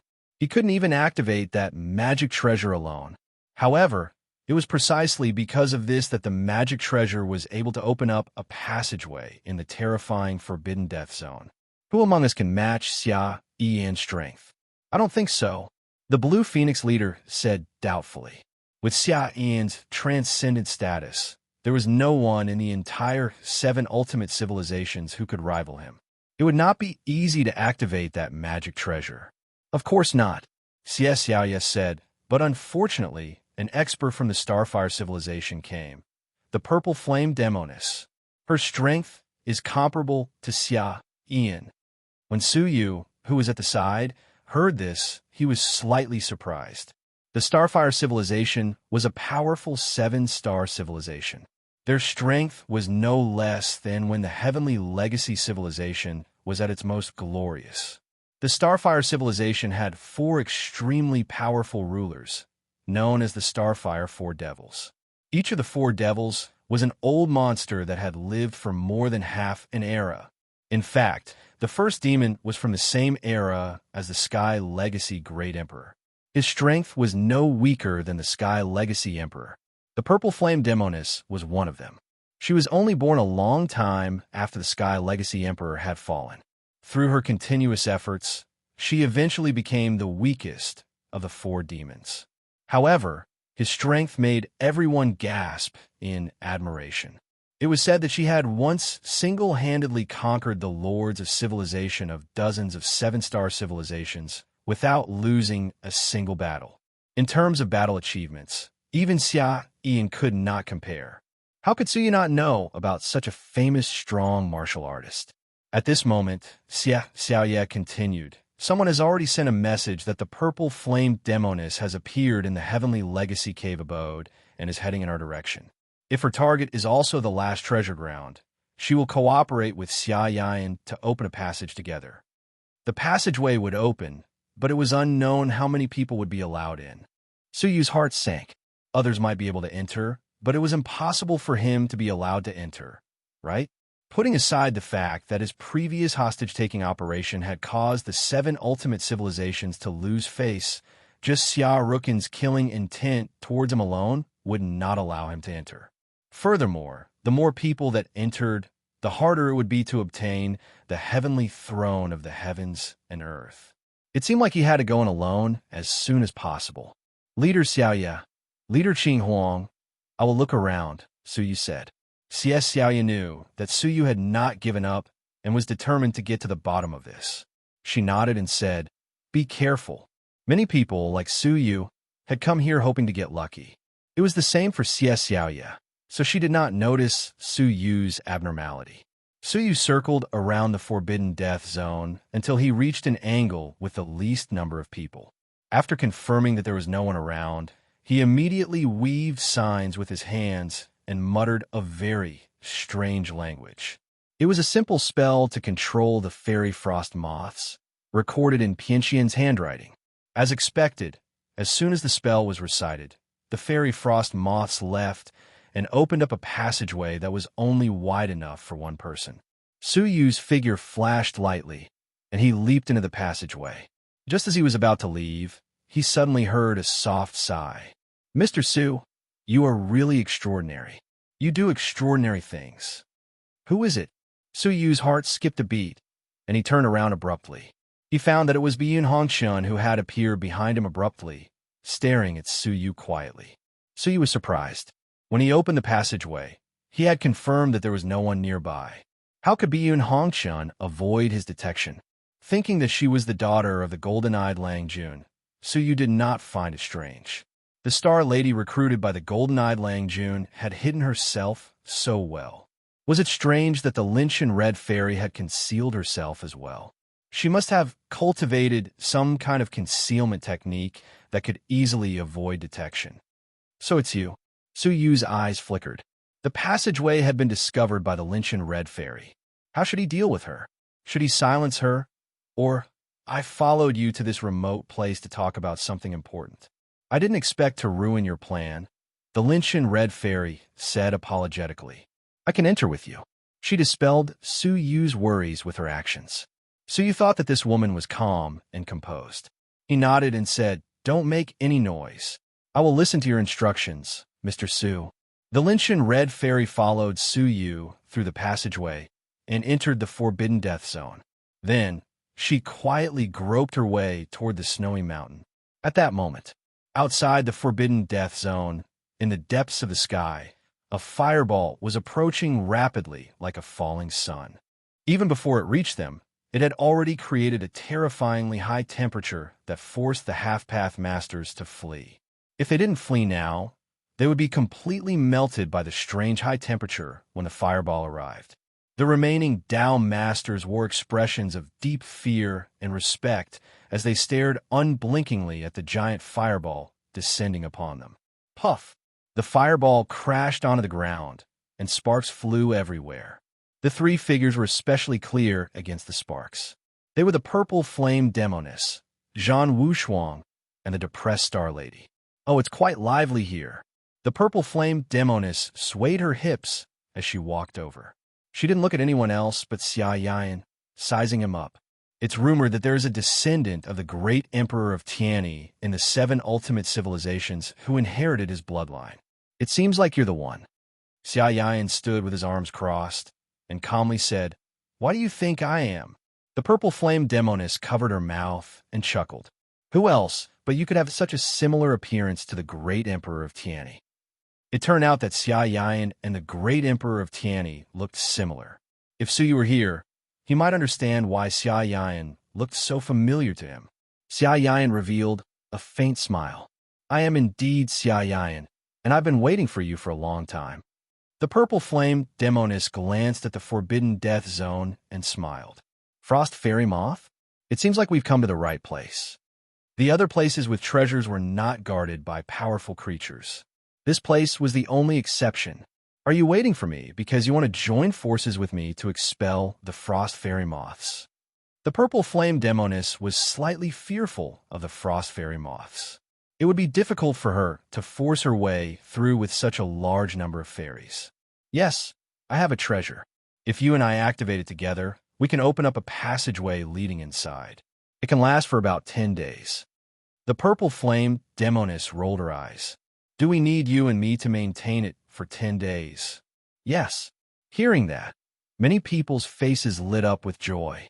This meant that the two of them could only maintain the treasure outside and could not enter to compete with them. Chapter 2259. How about it? Do you agree? Xia Yan asked the purple flame demonic woman. Sure. The purple flame demonic woman did not think for long. Her lips curled into a smile.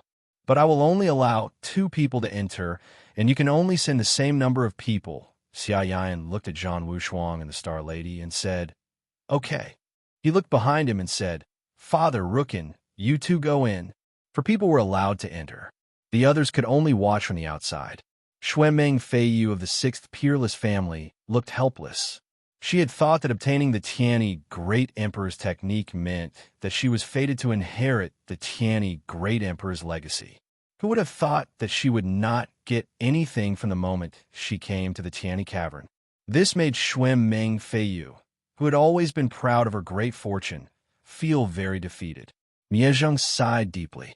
With Xia Yan and the purple flame demonic woman present, they would not be able to enter.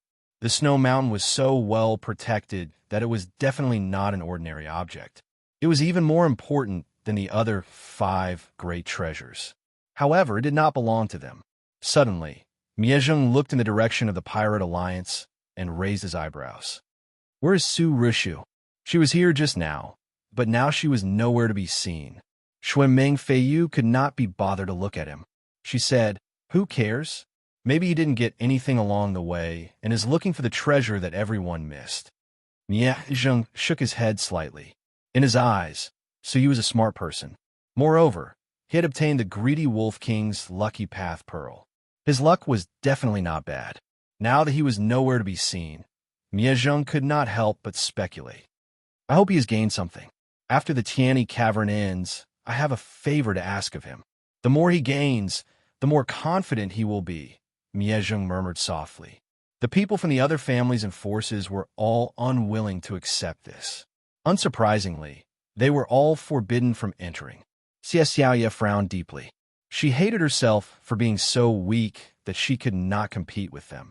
She could only watch helplessly as the most powerful treasure in the Tianyi Cavern was right in front of her eyes. Pajun Emperor was like that, and Greedy Wolf King was even more so. The latter clenched his fists tightly, his chest full of resentment. If I had the Lucky Path Pearl, I wouldn't have to face this. In the past, he could rely on the Providence Dao Pearl to pick up treasures from ordinary places where there were no treasures. Now, in the Heavenly Legacy Cave abode, which was filled with treasures, he had not seen a single thing that caught his eye. My strength is still too low. Greedy Wolf King clenched his fists.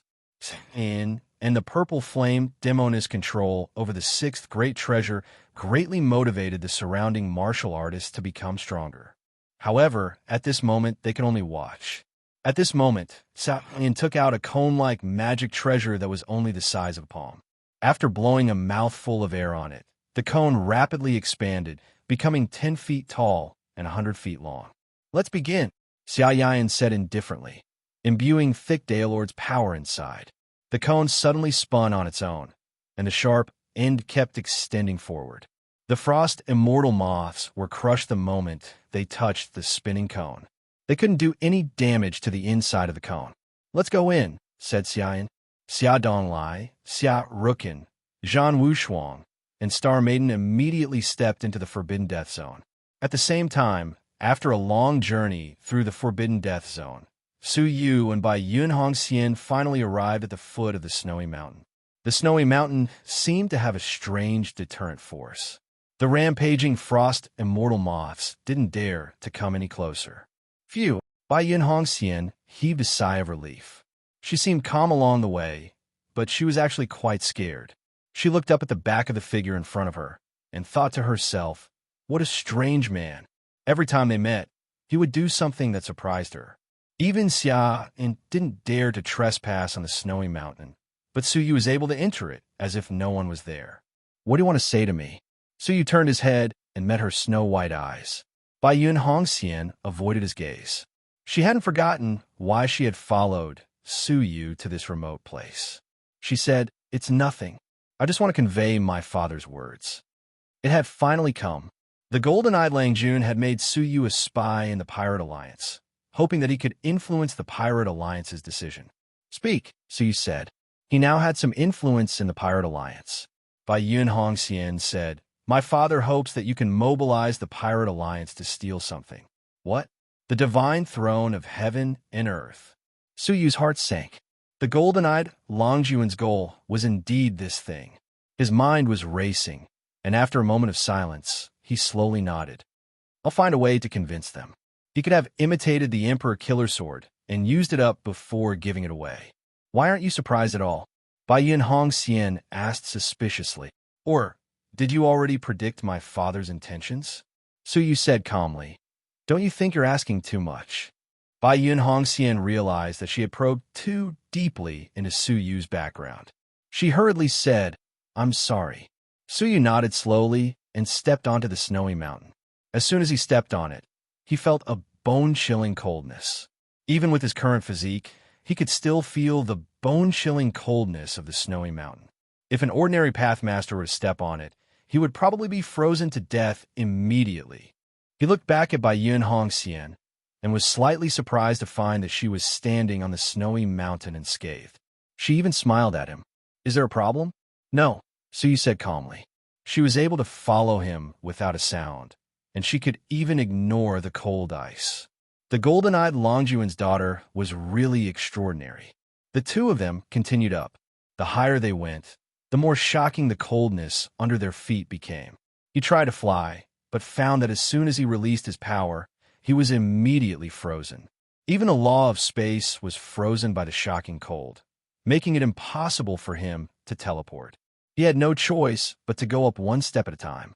When he was about 100 steps away from the snowy mountain, Su Yu had already activated the upper-tier dragon body.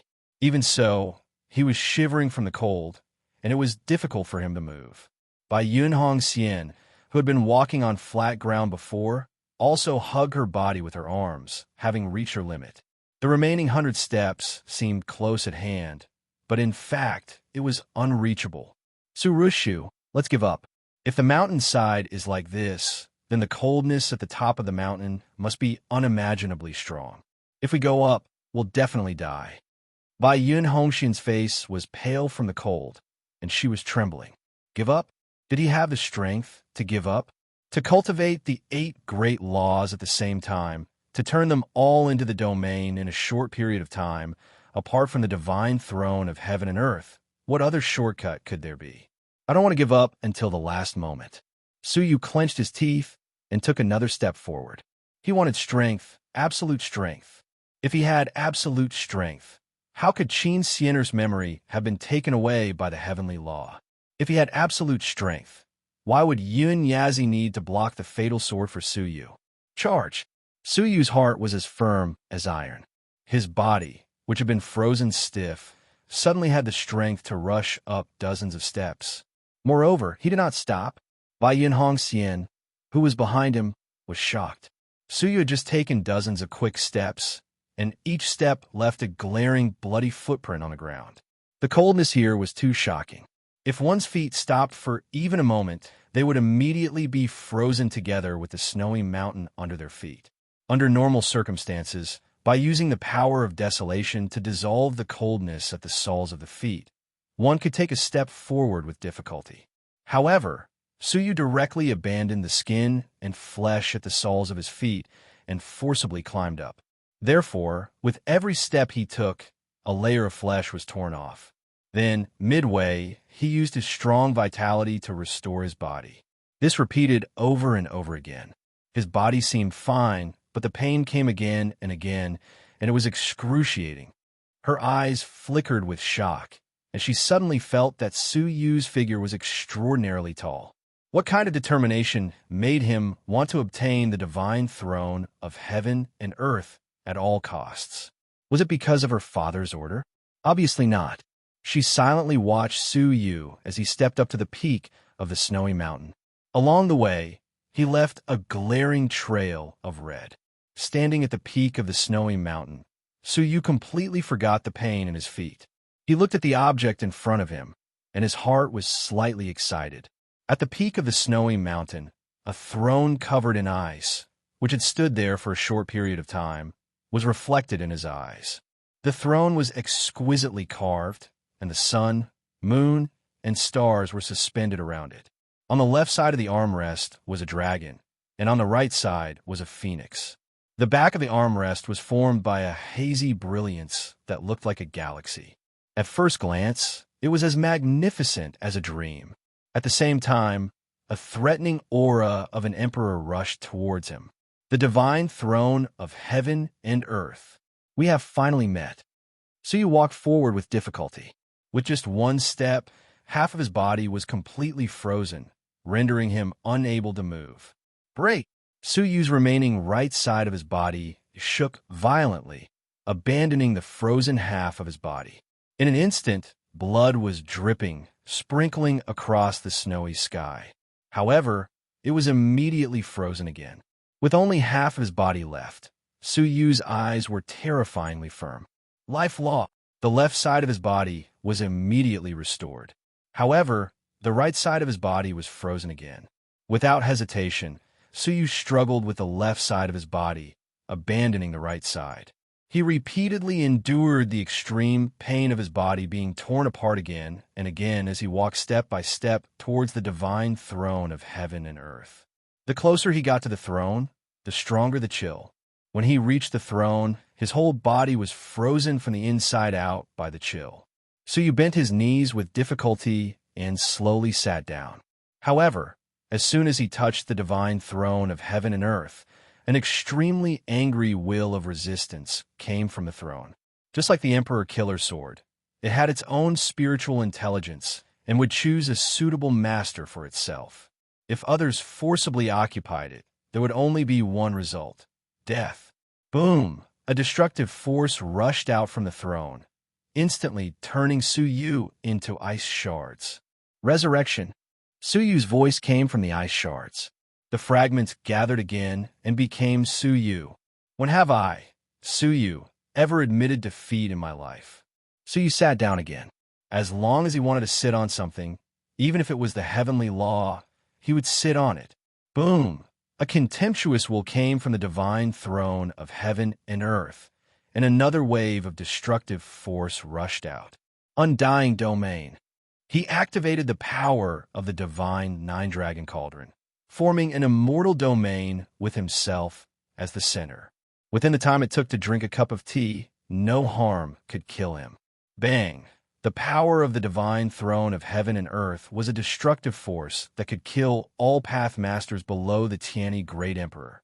Su Yu's body could not withstand even the slightest impact and vanished on the spot.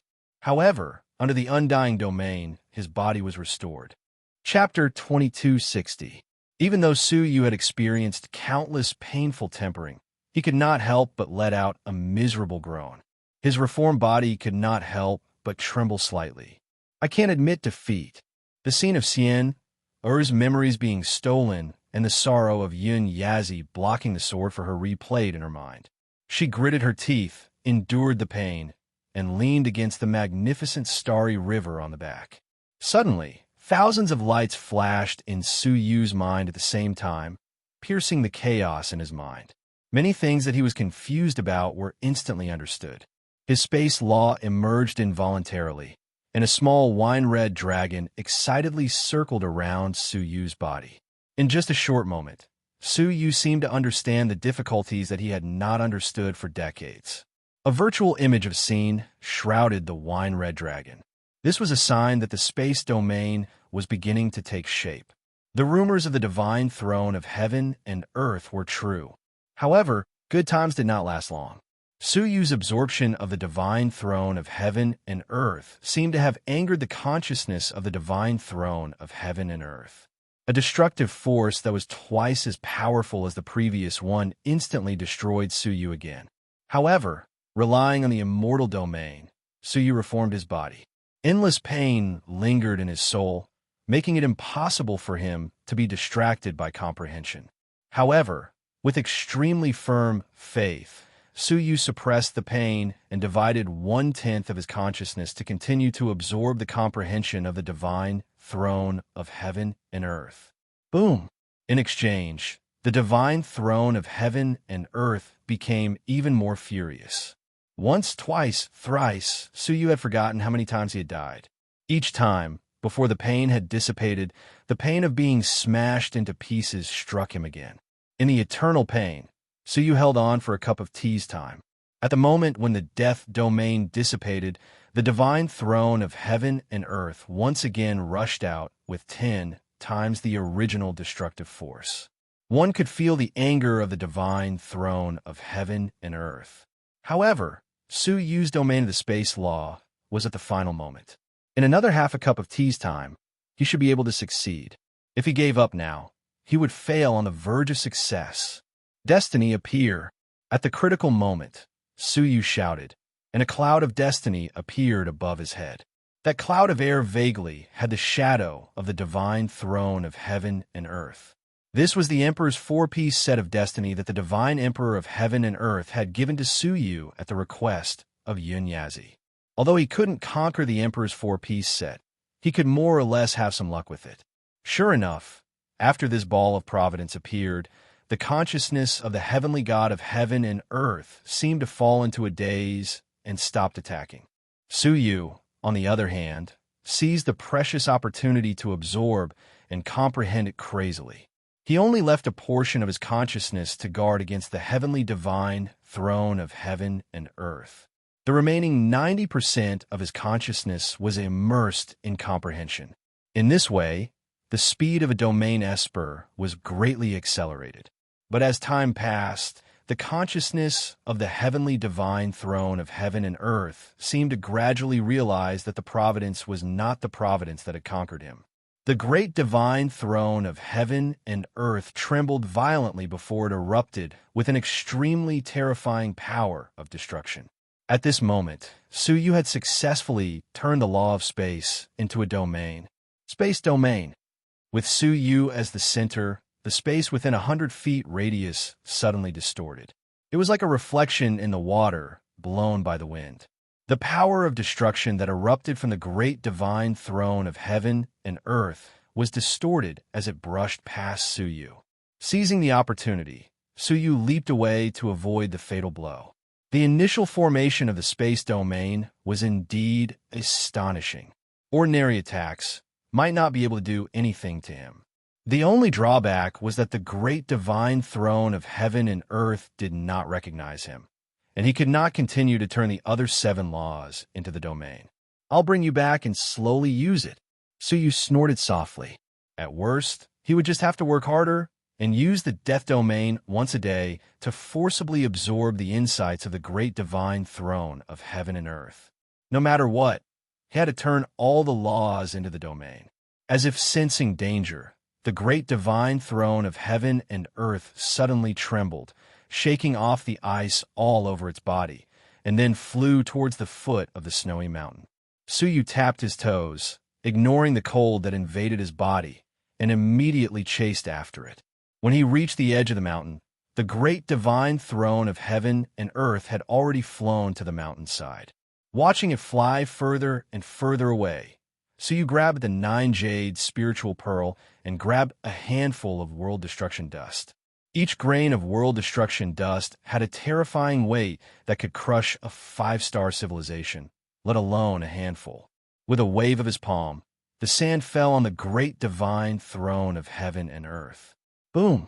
The great divine throne of heaven and earth was suddenly suppressed by an endless weight and fell on the mountainside with a loud bang. How could the snowy mountain withstand a whole handful of world destruction dust? With a loud bang, the snowy mountain, which had existed for half a century, completely collapsed with a loud bang. Bai Yun, who was on the mountainside, was shocked and quickly fled down the mountain. At the moment when the snowy mountain collapsed, she escaped to the foot of the mountain. Looking at the white snow flying all over the sky, the splashing ice, and the collapsed snowy mountain, Bai Yun and Hong Xian were inexplicably shocked. What happened up there had caused the entire snowy mountain to collapse. Suddenly, her pupils shrank as she found an extremely distorted figure jumping back and forth in the ruins, and finally stopped in front of a ruin. The figure kicked away a large piece of the ruins, revealing an exquisite throne. At this moment, the whole body of the throne was constantly trembling, as if it could not bear the weight. 100 grains of world destruction dust were pressing down on it, so of course it was uncomfortable. However, so you could feel that the great divine throne of heaven and earth did not surrender. Its consciousness was still full of anger. Boom! To Su Yu's slight surprise, the great divine throne of heaven and earth could still resist. Hundreds of destructive power blasted out, and the world destruction dust flew 3 inches high. Then, it took the opportunity to fly away. Su Yu rolled up his sleeves and rolled up the world destruction dust, and, at the same time, sprinkled a floating picture in front of him. It was a picture of space constantly changing from one space to another, changing rapidly. It was as if the picture was a place full of boundless space.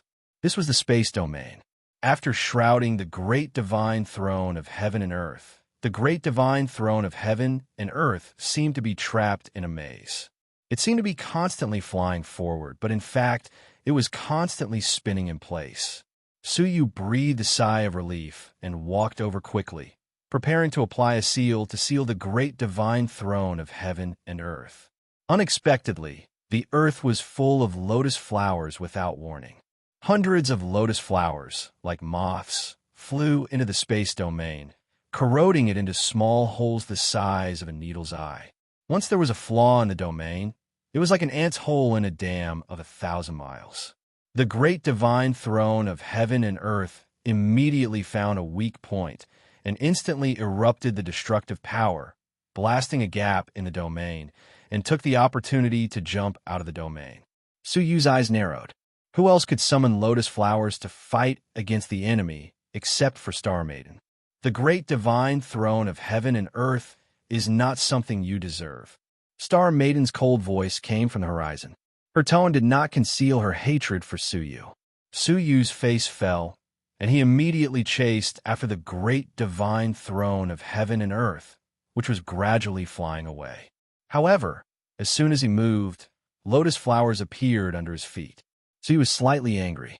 Including this time, Star Maiden had interfered with him to seize important treasures twice.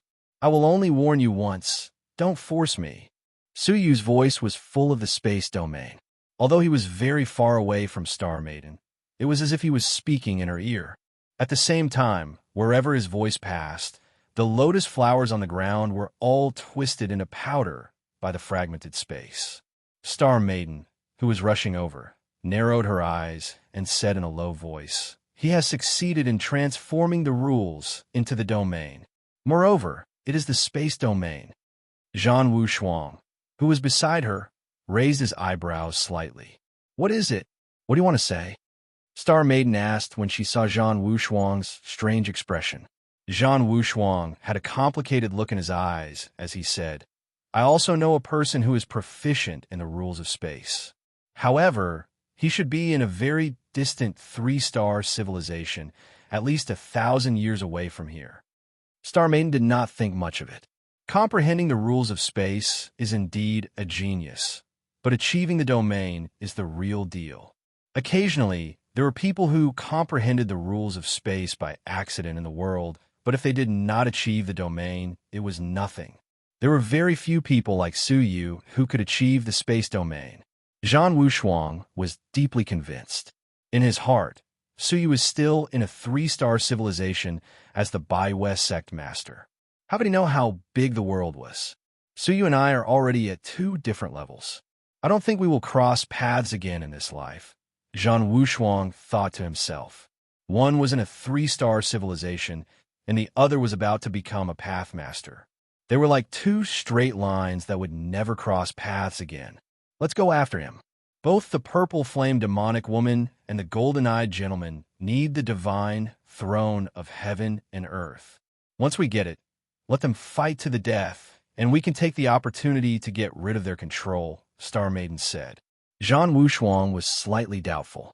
The golden-eyed gentleman you mentioned is just a master of civilization, isn't he? With all due respect, he probably can't even defeat a finger of the purple flame demonic woman. Haha, the golden-eyed gentleman is just an ordinary master of civilization. Why would I join him? Don't worry, he hides his strength deeper than anyone else, and he is more terrifying. Star Maiden was full of confidence. She was not willing to become the plaything of the purple flame demonic woman, and she tried every possible way to get rid of him. The divine throne of heaven and earth before her was the only thing that could provoke a fight between them. Zhan Wushuang said, "I have a way to subdue the divine throne of heaven and earth within 100,000 feet of it." The three of them chased each other from afar. To avoid being recognized by people outside the forbidden death zone, Suyu deliberately hid his figure. The divine throne of heaven and earth fled very quickly, and the chase lasted for 6 whole days. Finally, the divine throne of heaven and earth began to tire, especially after being attacked by Suyu's space domain. Eventually, it slowed down, and Suyu caught up with it. Star Maiden and Zhan Wushuang also caught up with him. Once the Star Maiden's Lotus Mark was activated, her speed was even faster than that of a Path Master. Seeing that the divine throne of heaven and earth was just around the corner, Zhan Wushuang was excited, and he secretly clenched his fists. "Han Qian, wait for me." He took a deep breath, and an extremely clear phantom of the throne immediately appeared above his head, as if it had materialized. This was the real destiny of the Tianyun Path Master. The divine throne of heaven and earth suddenly trembled and flew towards Zhan Wushuang. Its consciousness was filled with excitement and joy. Suyu saw this scene and turned to look at Zhan Wushuang. He was surprised for a moment, and then regained his composure. It was unexpected, but it was reasonable. How could Zhan Wushuang be missing when the divine throne of heaven and earth appeared in the world? Looking at the divine throne of heaven and earth rushing towards Zhan Wushuang, Suyu's eyes turned cold. When he sat on it, the divine throne of heaven and earth tried its best to destroy him. However, as soon as Zhan Wushuang appeared, he was like a dog that had seen meat and took the initiative to recognize him as its master. Chapter 2261. If you want to recognize me as your master, have you asked for my permission? Suyu waved his hand, and a fiery red bracelet appeared in his palm. It was the relic of the great emperor of Qiani. He took one out with 2 fingers and threw it at the heavenly throne of heaven and earth. Bang! The bead erupted with a terrifying power that far exceeded the patriarchs, blasting the divine throne of heaven and earth down from the sky.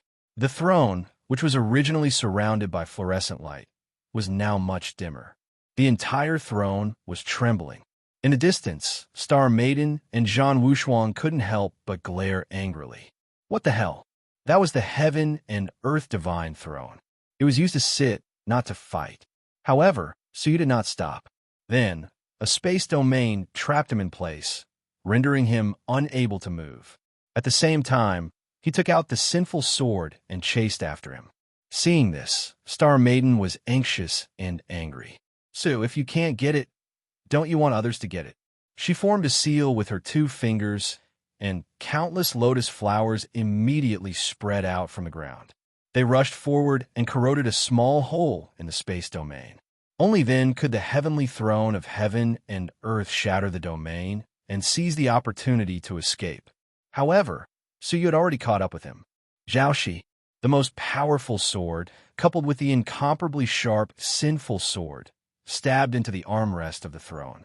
The heavenly divine throne of the heavens and earth trembled violently, and a crack appeared on the armrest from Suyu's stab. However, this did not stop. Suyu took out a silver fruit with a broken shell and poured out a stone from the fruit onto the divine throne of heaven and earth. The indestructible heavenly throne of heaven and earth suddenly let out a creaking sound as if it couldn't bear the weight. Hairline cracks appeared on the 4 legs, and the cracks continued to expand, looking like they were about to be completely crushed. Star Maiden and Zhan Wushuang's eyes almost popped out of their sockets. The heavenly throne of heaven and earth was about to be completely destroyed. At the same time, a furious roar came from the throne. Streams of destructive power surged out from it in an attempt to blast the stone away. However, the rock was terrifyingly heavy, and it was completely unmoved no matter how the energy of destruction attacked it. Instead, it pressed down onto the throne to the point it ceaselessly sank downwards. To be more precise, the entire earth was being pressed downwards. In the blink of an eye, the uplifted ruins were compressed into a concave basin. Moreover, the basin was still sinking rapidly. It was as if it was going to crush the entire heavenly legacy cave. Seeing that the divine throne of heaven and earth was about to be destroyed, Suyu held the shell of the heavenly orchid silver bamboo in his hand and put the stone away. Only then could the heavenly divine throne of heaven and earth take a breather. However, its consciousness had already been traumatized by Suyu. She didn't even bother to throw herself into Zhang Wushuang's arms anymore. She spun around and dashed away. Suyu's eyes were ice cold as he chased after him with his sword in hand. The consciousness of the heavenly divine throne of heaven and earth seemed to have sensed it. It shivered and ran for its life. Star Maiden and Zhang Wushuang followed behind, both shocked and furious. What's the background of that pirate leader surnamed Su? Zhang Wushuang was both annoyed and surprised. Judging from his cultivation, he should be around the same level as him. But his swordsmanship was terrifyingly brilliant. Moreover, he had so many strange but incomparably powerful things in his hands. For example, the bracelet and the silver fruit. Each item was more exaggerated than the last. I also want to ask, the Star Maiden's face became gloomy. She had been in close contact with Suyu, so she assumed that she had already discovered some of his secrets. But who would have thought that he had hidden himself too deeply? What he had discovered was only the tip of the iceberg. The three of them chased after the heavenly divine throne of heaven and earth one after another. One day later, the heavenly divine throne of heaven and earth was forced to the edge of the forbidden death zone. Outside the forbidden zone were the leaders of the various influences. Once the heavenly divine throne of heaven and earth went out, he would be easily captured. Seeing that he had nowhere to go, so you took a step forward and was about to use the space domain to seal him completely and take him away. Unexpectedly, right at that moment, two people with awe-inspiring auras charged out from the side. One of them was merely a half-step Dowlord, so Suyu didn't really care. The other was a strong man at the level of a family master. They seemed to have been lying in ambush. They suddenly attacked Suyu, aiming for his vital parts. Suyu's heart skipped a beat. At this critical moment, he suddenly displayed the upper-level heavenly dragon body and transformed into a shining, holy, half-human, half-dragon. He clenched his left hand into a fist and punched the half-step Dowlord fiercely. His right hand grasped the sinful sword and displayed the morning and night technique. 1 against 2. Bang! With 2 consecutive dull sounds, the half-step Dowlord retreated frantically, the sound of something shattering coming from his body. Transparent, glass-like fragments were scattered all over the ground under his robe. His eyes were filled with shock and lingering fear. My heavenly treasure robe. It was a defensive treasure robe from the heavenly heritage era. Under normal circumstances, even a strong man at the level of a family master couldn't even break it. However, at this moment, his opponent had shattered it with a single punch. The strength of his physique was unimaginable. Similarly, the strong man at the level of a family master didn't have it any better. His whole body was covered with sword wounds, and his domain had been cut in half by a single sword strike. Who are you? The strong man at the level of a family master was shocked. His opponent was wearing a bamboo hat that could conceal his aura and prevent others from seeing his true appearance. However, he couldn't think of anyone else who possessed a terrifying strength that wasn't any weaker than the family masters. Xia Donglai, Xia Rukin, the two of you really have a good plan, Suyu said calmly. The two of them must have discovered the existence of the heaven and earth great divine throne a long time ago. They must have also discovered that Suyu and the others were chasing after him. However, they didn't show themselves and just hid in the dark. They waited until Suyu was alone before suddenly attacking him. They wanted to kill Suyu and snatch the heaven and earth great divine throne. However, they didn't expect Suyu's strength to be so ridiculously strong. Not only did they fail to kill him, but they were also seriously injured by him. Your Excellency, The heaven and earth great divine throne involves the entire 7 unique civilizations. It's not something you can monopolize. You'd better leave as soon as possible to avoid disaster, Xia Rukin warned. Before he could finish, he was interrupted by Su Yu's cold eyes. You don't deserve to say that. Xia Donglai couldn't even withstand a simple blow from Xia Donglai, yet he still had the cheek to warn Su Yu.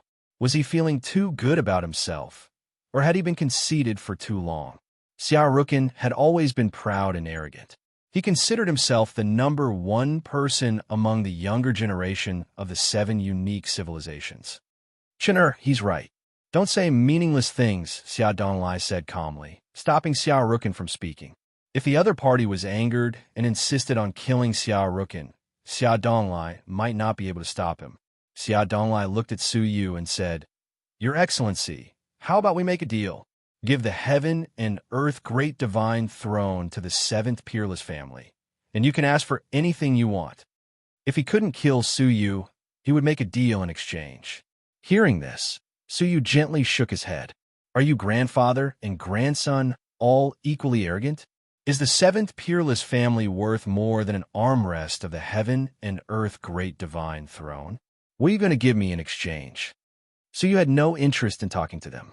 He flew toward the heaven and earth great divine throne in an instant and said without turning his head, Don't do anything stupid.